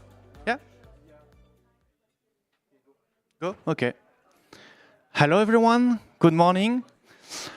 So I am Rémi Gerbet. I am the Executive Director of Wikimania France. And this morning, I would like to share with you a project that we have just started this year. And this project is it's about labellize cultural institution who are engaged into a clear policy of open content and participating on Wikimedia projects. So to go now, a little bit of context. We are talking of open content, just a very short definition. So we are talking about online publication and availability under open licenses of cultural and heritage content, with no restriction on reuse for internet users. So images must be reusable for a variety of use. Like many affiliates, for many years, we developed editathons, we developed partnerships with several cultural institutions and trying to training person who are working in the institution to be more capable to contribute on Wikimedia project. But we, like Italians people just before me, we also have some complication in France to have some very low regulation who are very supporting open sharing on Wikimedia project. First of all, we have a law in 2015, the Writer law, who, yes, put some exception for cultural sectors, but still cultural institutions that digital works of art may impose royalties. So maybe institutions now have a digitization process, but people should pay if they want to access to good quality of images. And with the several law before, after that, there is some incitation to share data, share content, but it still remains at the institutional level to decide if they want to concrete engage to an open access policy, and there's no very national law to support it. And so in 2022, Wikimedia France developed a national report about open content in French GLAM with an external agency. So we realized a very large survey, some interview to better understand what are the block, what block in several institutions, and what we can maybe develop to help institutions to go into a more open access, open content policy. So now we still have in France some very bigger and major cultural institutions, maybe like the Louvre Museum. It's still not open at all, and we are still struggling with this kind of institution, or Musée d'Orsay, and very small institutions who are much more proactive in it. And there is also this kind of, when the bigger institution in France start doing something, so several small institutions want to do the same thing. But this is not quite good for now. And there is still so many things who can block people. For example, when we talk about open content, open access, or this is English word that's so strange. What does it mean really? So there is also some kind of worried about it. And people who want to engage with a project, there is also always this fear that we sense that but we will lose control of our material. So this kind of reactions. I just talk a bit about it, so we can So this year we start to thinking about maybe we should much more encourage and say thank you to institutions who already start really improve content on Wikimedia project and have a real policy to do it. So we are thinking about maybe we can create our own label, because maybe in France and in other countries, something that people like it, and especially institutions. When you can put on your website a small logo, you say, I'm proud of it. So we were thinking about it, and we create this label with some partners like Creative Commons, of course, and some external agency in France who are very involved into this field. So how we did it? So we create a candidacy process. So any cultural institution in France could apply, and we receive 18 applications for 2023. So first of all, institutions who want to apply should start by, I just want to move to the charter. Yeah. First of all, before making candidacy, institution should sign a charter. Why we do that? Because we would like to be sure that people who candidates to the process are really supported by their institution or their municipalities, for example, which depend this institution, because it is also possible because we know many people who contribute on the project working on museum, and we want to be sure that if the museum candidacy, it was very an institutional wants to be part of this process. So first of all, the museum or the collectivity have to sign this charter. So sometimes it takes some time because sometimes you need a vote in the city. But this charter just reminds the main principles and value of Wikimania project. So centered person model, we are agreed to share our content on open licenses and etc. So when this charter has been signed, then institution can share their documents. And of course, to evaluate this, we had a jury of 7 members composed by Wikimedians and some GLAM partners who are very involved into this process. And we decided to have 2 reporters by file. So when we receive this candidacy, 2 people from this jury just take care of few files and have to check if information inside these documents are true or not. Main difficulties that we have, in 2 cases, we need to ask more questions to GLAM, so there is some lag in the form, so this is something that we have to correct for next year. And sometimes 2 reporters did not agree to interpret the documents and what students have done, so it is necessary to vote to define this.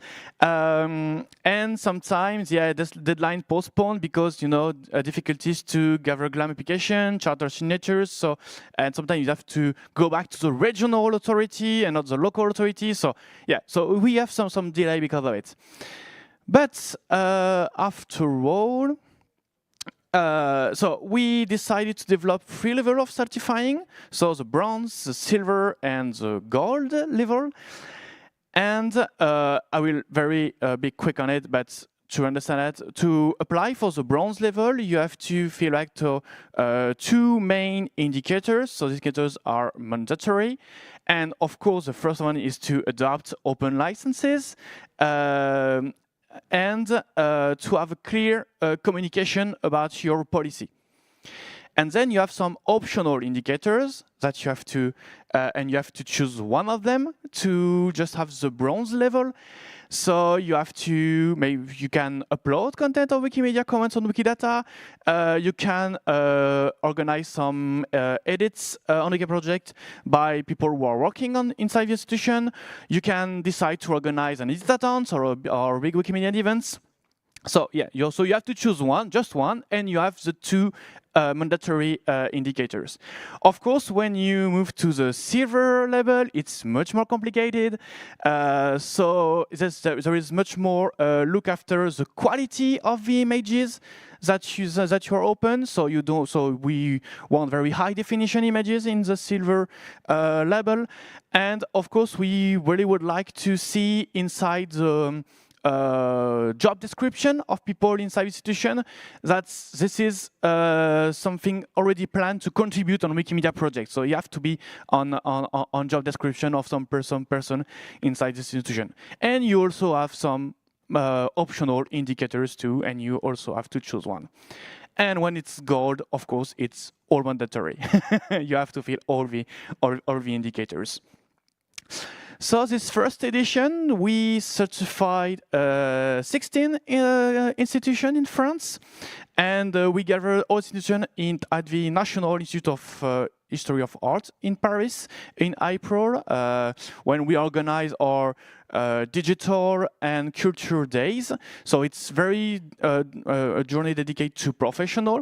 So we have 120 attendees to this meeting, and during this meeting we discern the label to the institution.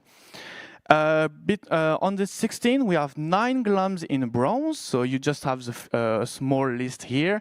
And this is a photo where person of institution receives the root of paper with the label.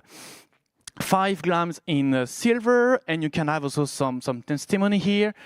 People would just say that this label also helps us to convince the co-workers and boards that our work with Game Project and open access are important. That is something that I really appreciate in this day, that people who are coming on the scene to receive the label, it is not the director of the institution.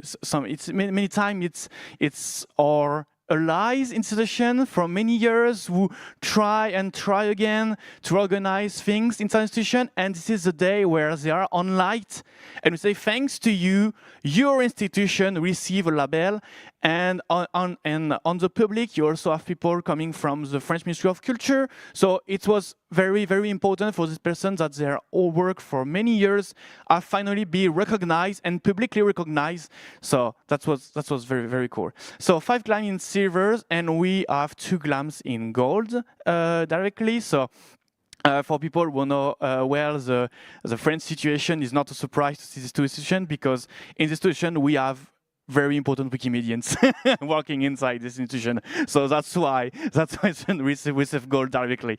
And so yeah, so you have the same kind of testimony about we are really happy that finally there is a project that recognizes our choice or investment, and sometimes out of office hours. So yeah. So what next after this first edition?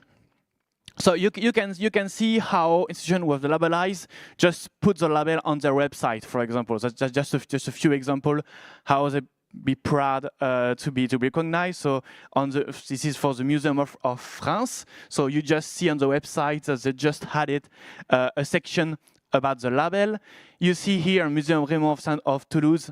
On the website also, they put the label on below of the website, and here for the Chambre de Rennes, so just near the European funds, you see the label Open Culture. So that's good. And after you also have a specific page to describe the label and why the institution have been recognized. And this is the local archive of Lyon. They also put the label. So to be continued, next year, what will happen? So this is the first test this year. So of course we will continue because we see many people very happy about this project. First of all, we have some volunteers in our jury, but now we plan to develop a mentorship process with Wikimania volunteers for institutions who are in bronze to help them to got to silver, and also mentorship for institutions going in silver to support them to go to gold. So we think that something could be very interesting, especially for volunteers, to be the mentors of a cultural institution and be the point of contact to help institution to reach another level for the label. We will also try to maybe simplify sometimes the application, because we have some delays this year, so we will rethink about it. And also, I think the next step is also to bring into this cooperation and label maybe other partners like Ecom, which is already involved in Italy, but maybe we will try to also have it in this process in France. And because we know the French Ministry of Culture is very interesting with this label, maybe try to catch them and get also the Ministry of Culture inside this project. So the calendar for the years coming. So in April this year there is the first edition. So we will opening the application in October this year, and we will hope to have the next labelized institution at the French Digital Day in 2024. And I think we have some time for question. Yeah, thank you. I can. Ah, you have another mic. Okay. Well, thank you. Very interesting. Thank you for sharing this. Yes, we are like Latin American here with lots of questions, by the way. But no, my question has to do with, do you need a big, like a big community of volunteers to support this? Or how do you manage like internally to give so much support to all these institutions to get these badges? Or, well, that's the question. Thank you for this question. We don't have so much volunteer involved this year. There's just 2 volunteers in the jury for very big capacity to evaluate the contribution of institutions directly on Wikimedia project. And of course, we ask some voluntary feedback if we know that this kind of volunteer already works with the institution, if they already organize these hackathons, and so to have feedback. So how does it, how what's happened, does it feel good, etc.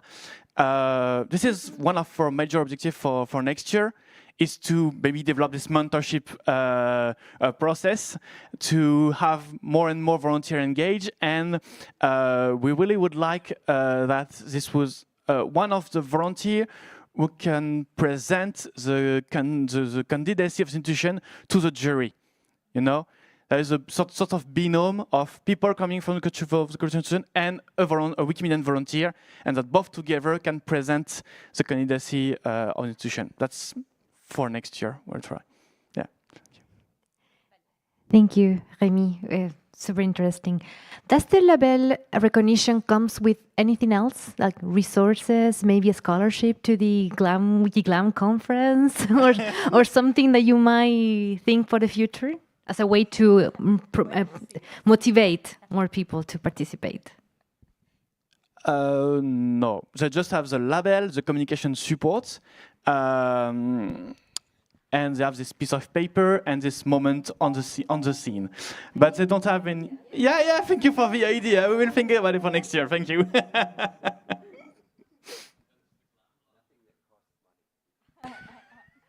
Any more questions?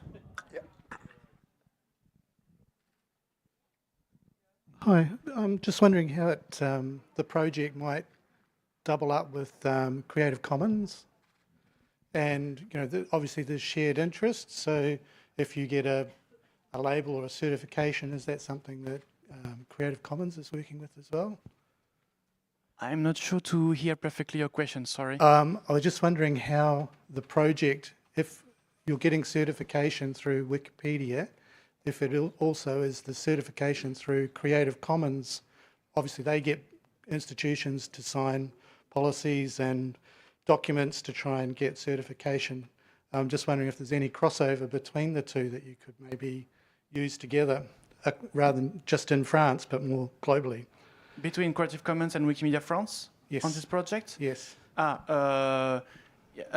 Yeah, we had some support for Creative Commons in the process to analyze files, the documents sent by the museum.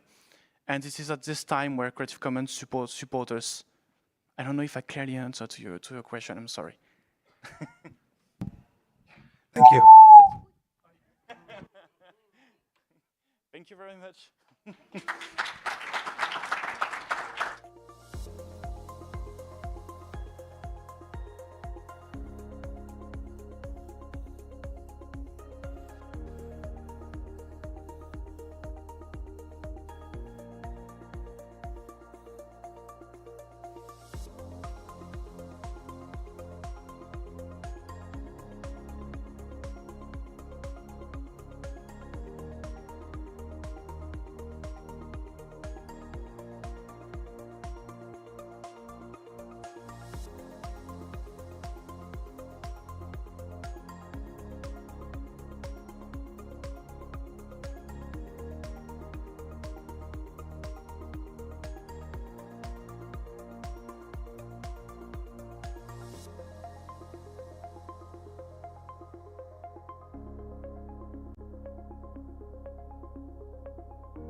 that working? Yes. So hello everyone to this session. We have just 30 minutes to talk a little bit about a user group, an affiliated user group, which is called WREN. So we will display the link afterwards. That's Wikipedian in Residence Exchange Network, something like this. Okay. We have the chance to have with us today a collection of current Wikipedian residents, and they will introduce one another quickly. And we may have some joining online as well, but I'm not sure about that because it's quite early for them. So it's likely they will not be able to do so. Yeah, unlikely. So the idea here is just to have a talk together, to try to explain a little bit what we do, maybe inspire you. Maybe some of you are also Wikipedian residents and we don't know. And what can we do to actually move forward? Very quickly, the network was started a bunch of years ago, 3-4 years ago, roughly. Oh yeah, that's the first link.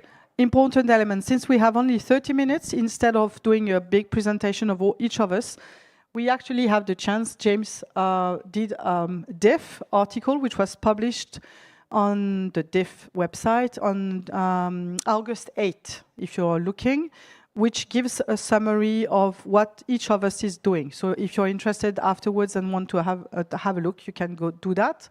The second link, if you can link it, please, is to the WREN network. There is a page on Meta which explains what the network is about. And very shortly, the network is a place where we can exchange ideas, project experiences, inspire, help one another. There's a mailing list. It's not super active, but there's a mailing list. There's a Telegram channel as well. And there are some meetings. They were more numerous during COVID time. It's less numerous now. So anyone who wants to actually kickstart some new meetings is welcome to do that. But so that's a rough idea. In a couple of words, as for myself, I'm called Florence Devoir, also known as Anter, and I've been working as a part-time Wikipedian resident for WIPO, which is a UN agency related to intellectual property rights. And I suggest that everyone here, starting by you, because I didn't see you were behind me, shortly introduce yourself.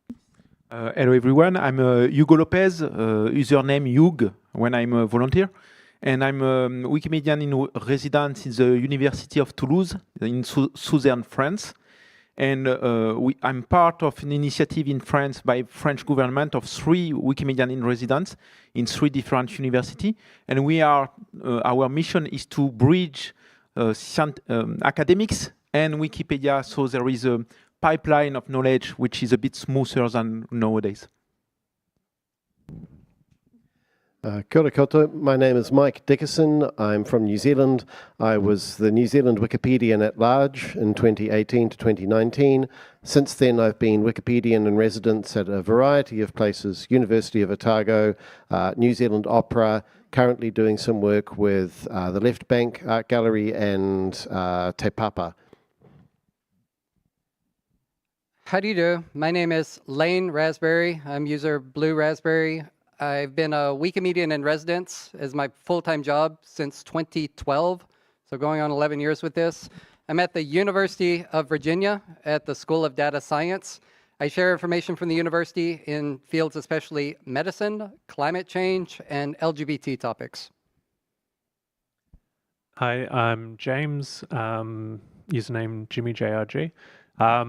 I work for Wikimedia Australia, and I've been doing a project on Australian music and getting that more onto Wikipedia. And as part of that, I was resident at the Australian Performing Arts Collection, and also helped facilitate the First Nations Wikimedian residents for State Library of Queensland to get First Nations Australian content onto Wikipedia as well. Good day, everybody. My name is Alice Chibombo Ekanya. I am from Uganda, and I am a Wikimedian in residence with AFLIA, which is the African Library Information Association, and it is based in Ghana. I've been with the organization since 2020, and my residency revolves around curriculum development and teaching African librarians. Bonjour, hello everyone, I'm Nicolas Vigneron. I'm also a Wikimedian in residence in France, but not the same program. as Hugo. I'm the fourth one. I work right now at the Museum of Brittany, not to be confused with the British Museum. Basically, I'm working around Wikidata and Wikisource, doing digitization, things like that. And I'm only 2 years resident. Last year, I did a residency in a university library. So maybe some of you do not know what a Wikipedian in residence is. Is that the case? Does everyone knows? Or do you need clarification about the role? Everyone knows? So if I pick up someone, you will, all of you will be able to say what it is? Ah, I could Because we try. Okay. Are there others? So maybe you can tell us. Hello everyone, my name is Jaksir. I'm from India. In 2019, I had started a program in a school, and I used to teach schools students and also involve staff into the Wikimedia projects. Thank you.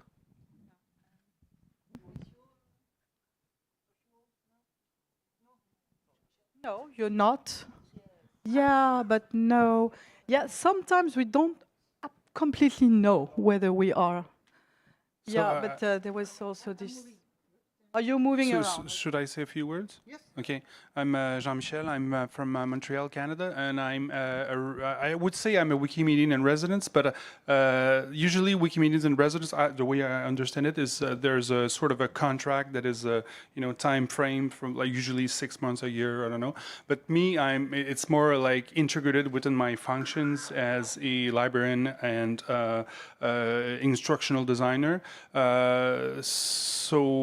It's a permanent position, and it's not in my title, but basically this is what I do. So I would say maybe that would be like, I don't know if people would say I qualify or not as a Wikimedian in residence, but I would say yes.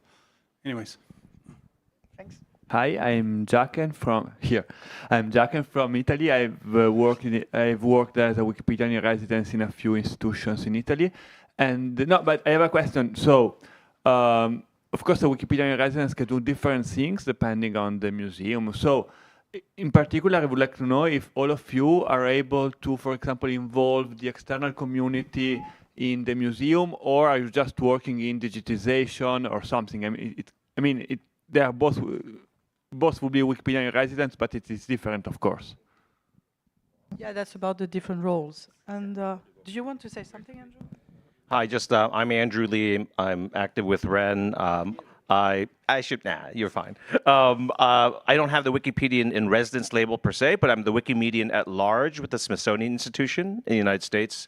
So it's actually different versions of the same type of title. So I work across all 18 different units of the Smithsonian on open access and wiki initiatives. So that's a lot of fun. Also, I've been a Wikimedia strategist with the Metropolitan Museum of Art in the United States. So some people may not have the exact title of Wikimedian in residence, but we do a lot of the same things. That's I'm coming afterwards. There are twice you use the terms Wikipedian at large. Can someone explain what's the difference between the Wikipedian residence and Yes, I made up that title in 2018 for a project grant because it sounded cool. And it seems to have stuck. The distinction I make is that a Wikipedian at large is not attached to one particular institution, is not resident inside the institution, and the way I did many very short residencies with multiple institutions to give them a taste of what a proper Wikipedian in residence would be like. So it's sort of a tester. Yeah, good definition. Yeah. My name's Lucy. I'm from the UK. I'm about to start as a Wikimedian in residence for the National Trust. So in 3 weeks' time. But it's a 6-month part-time contract. So I'm after top tips to smash it, essentially. My top tip is low-hanging fruit. Look for things, don't do anything difficult, look for the things you can do straight away with the maximum possible impact and visibility. What does the rest of the panel up the front here think? Exactly the same, low-hanging fruit. I said Wikidata and Wikisource because it's not... it is what I like also, but we didn't do comments for some reason. We're in museum with almost 1 million photos, but whatever, because it was too difficult. So yeah, really do easy things first, at least.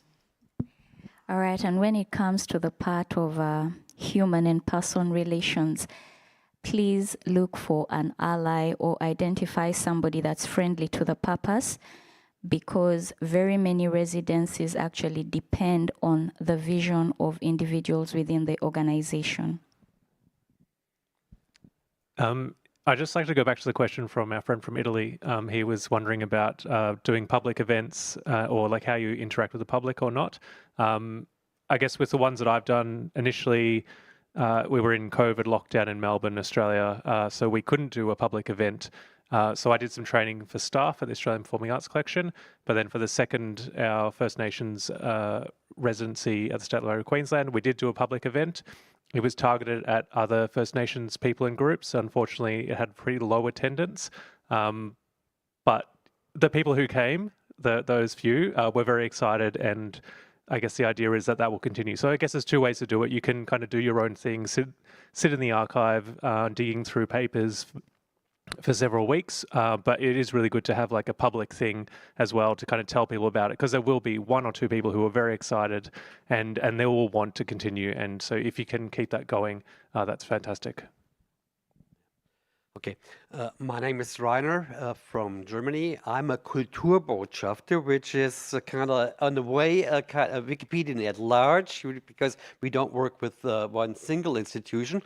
On the other hand, it's kind of like, we have, in Germany, we have very big issues with paid editing.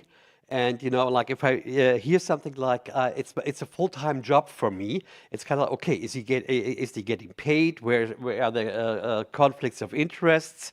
How do you, where do you report to? Are you more from guided by the chapter? Is it more coming from the community or your initiative? I mean, these are very big issues that we have in Germany, and there the community is very independent-minded. They don't like to be, you know, governed by the foundation or by the chapters. You had a talk on this already. Paid editing is a really good point. Can you elaborate on that? And when you said it's a problem, I'm guessing it's a problem on Wikipedia. Yes?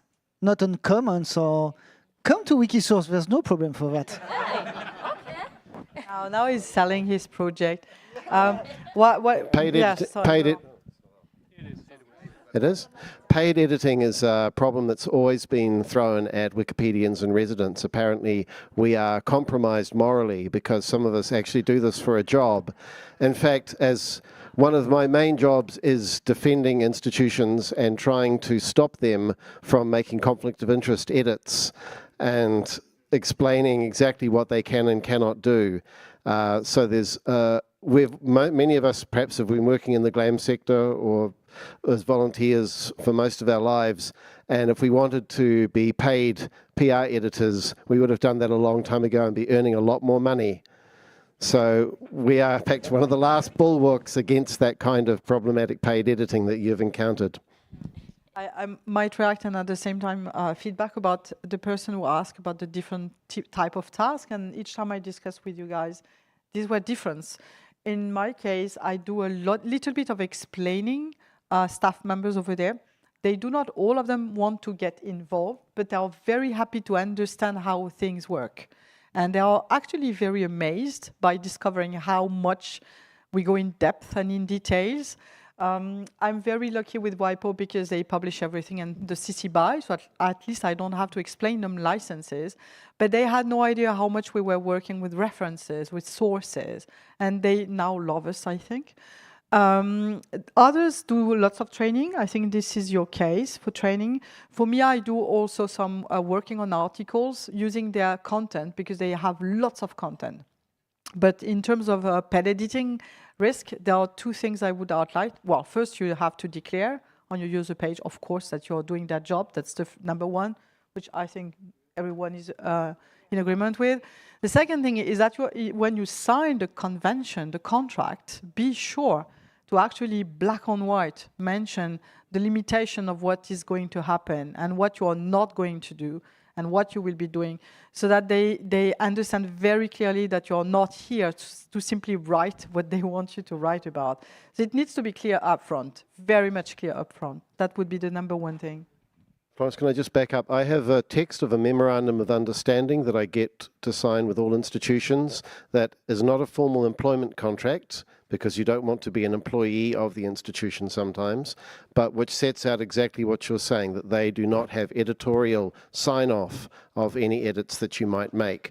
I don't want to give the impression, by the way, we're just sitting there writing articles all the time. There's a huge mixture of different things involved in a Wikipedian in residence, but some article editing does happen. So.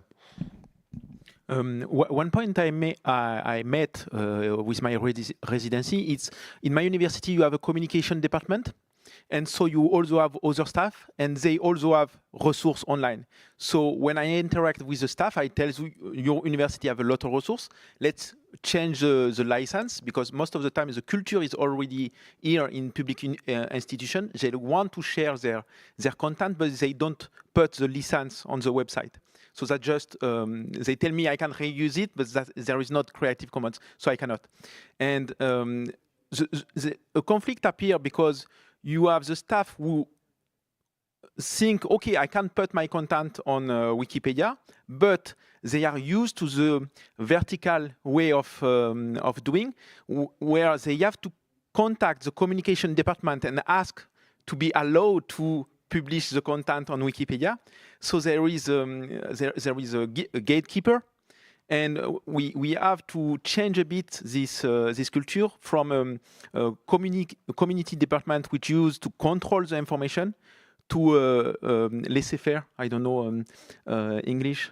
Let's go. Laissez-faire. We have to exchange with the communication department to make them understand that the license, the Creative Commons, implicitly give a let go to all users, and this is beneficial. So this has been a thing I've been working on in my institution. Yeah, I would like to take this conversation one step further. You have been talking a lot about the learning that is going on between the Wiki movement and the GLAM institutions. What steps are you concretely taking to actually encourage peer-to-peer learning among heritage institutions in your area, and encouraging or facilitating the cultural shift of not them interacting with the Wikimedia community, but them being integral part of the Wikimedia community? I can talk about an initiative from the French chapter. We now have a label Culture Libre. It's a kind of certification, and one of the level, the gold level for this certification is your institution is actively contributing on Wikipedia. So the practice, Wikipedia, Wikicommons, and so on, the practice of editing the cultural commons online is integrated into the mission of the institution. So, and this label, what I found out, because I've been interacting with the university for 15 years, telling them they are Wikipedia and the Wikimedia movement is aligned with public institution mission, and every time, you know, professionals look at me like, okay, you are cute, but we have other things to do.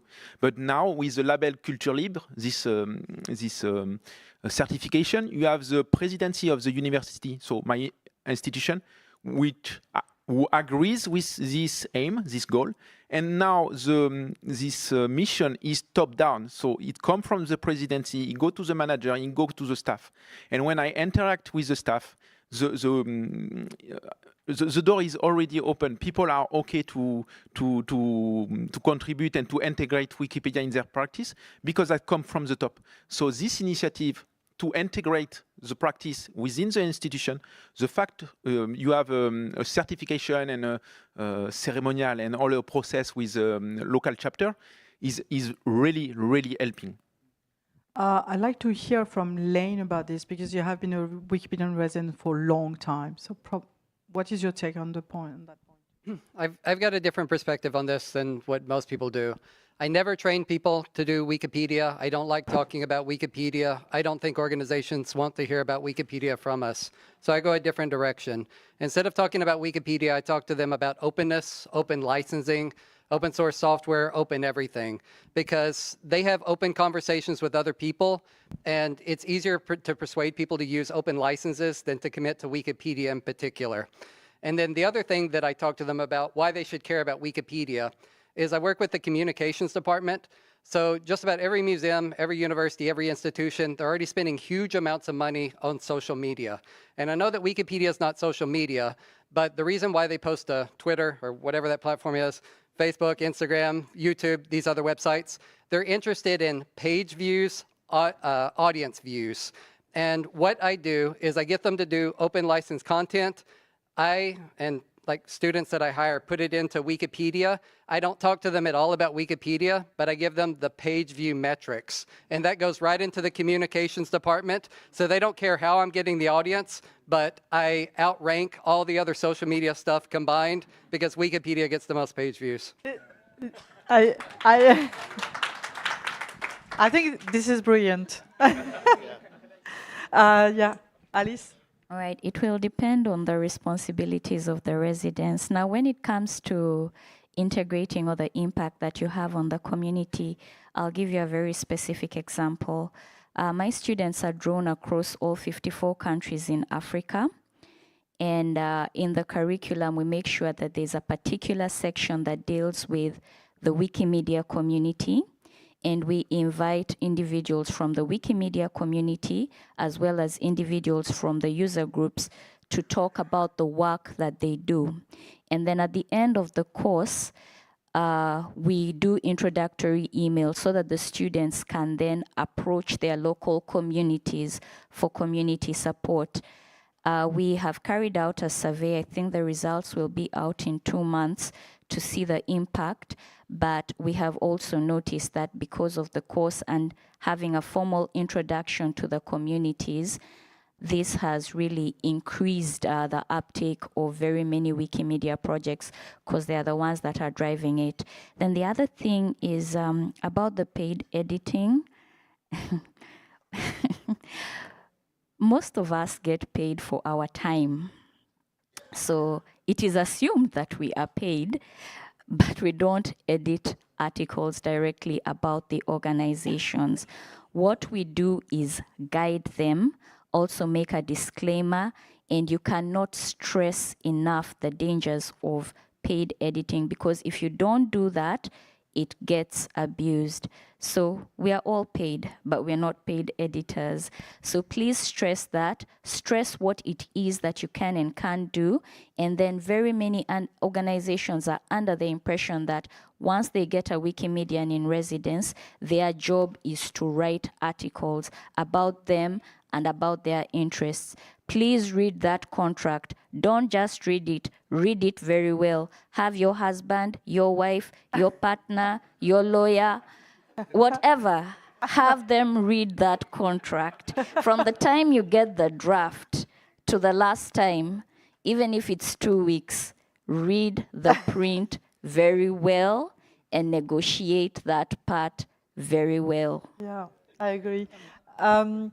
Guys, just as a reminder, we are sometime like 1 minute left. So 1 minute from you, and I want to hear maybe from James. Maybe you have something to add. A really important point that because we only have 1 minute left for this critical point.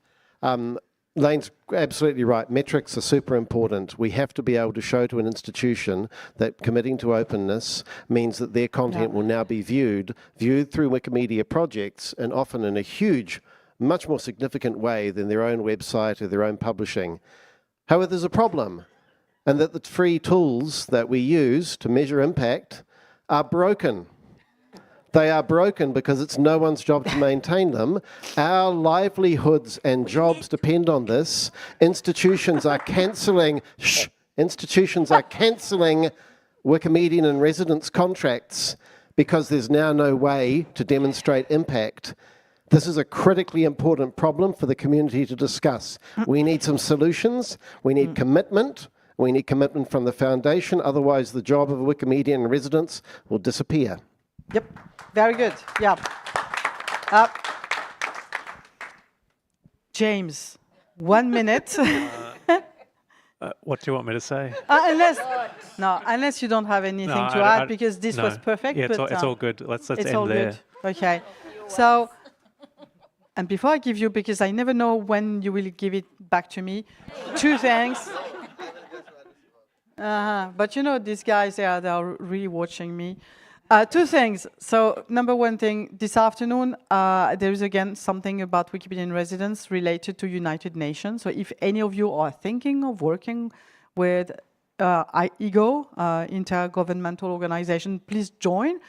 The second thing, Andrew proposed, or someone proposed, but he's leading here a GLAM Wikipedia in Residence lunch. Yeah, plenary hall. What he means, plenary hall. Yeah, plenary hall for lunch together, so that we can continue the conversation. Can I trust you to leave it for 30 seconds to you? Because there's another one asking for 30 seconds over there. And yeah, 2 women, so 30 seconds. I will not take 30 seconds. Just a small question to Alice. You talk about curriculum development. Can you please elaborate a little more? Okay. See, he's cheating all right. here. The curriculum is not entirely new. I've developed 2 curriculums, not on my own. The first was based on the OCLC curriculum that had been used before, and we had to customize it for an African audience. And then the one that is for Wikidata was based on something that Nicolas has worked on, because it's bilingual.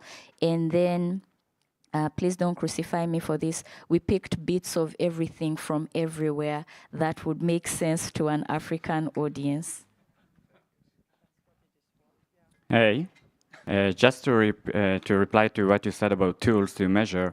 So Wikimedia Israel took the role to support the GLAM dashboard. So I don't know if you use it. And in general, we welcome everyone to reach out and to offer suggestions how to develop it, and we are working with the foundation in order to develop it more. That's interesting. I didn't know. I learned about it just with Israel. Wikimedia Israel.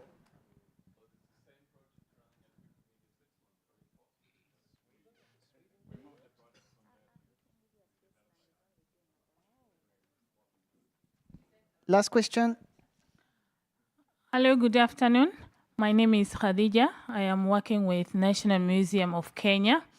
I can say I have been practice Wikimedian in resident since 2021 without knowing if there is a contract that you need to make to be Wikimedia in resident. I have written a lot of articles in the Wikidata and also in the Wikimedia Common. I was a little bit scared that maybe the museum will say, why are you doing this? Why are you putting this in open access? But I can say now I have confidence that the UNESCO is now encouraging the open education. I think now we have opportunity to add more resources, more knowledge in the Wikimedia. Do not forget to join the user group just in case to share further. Do you want a last word? Well, it's a quick one.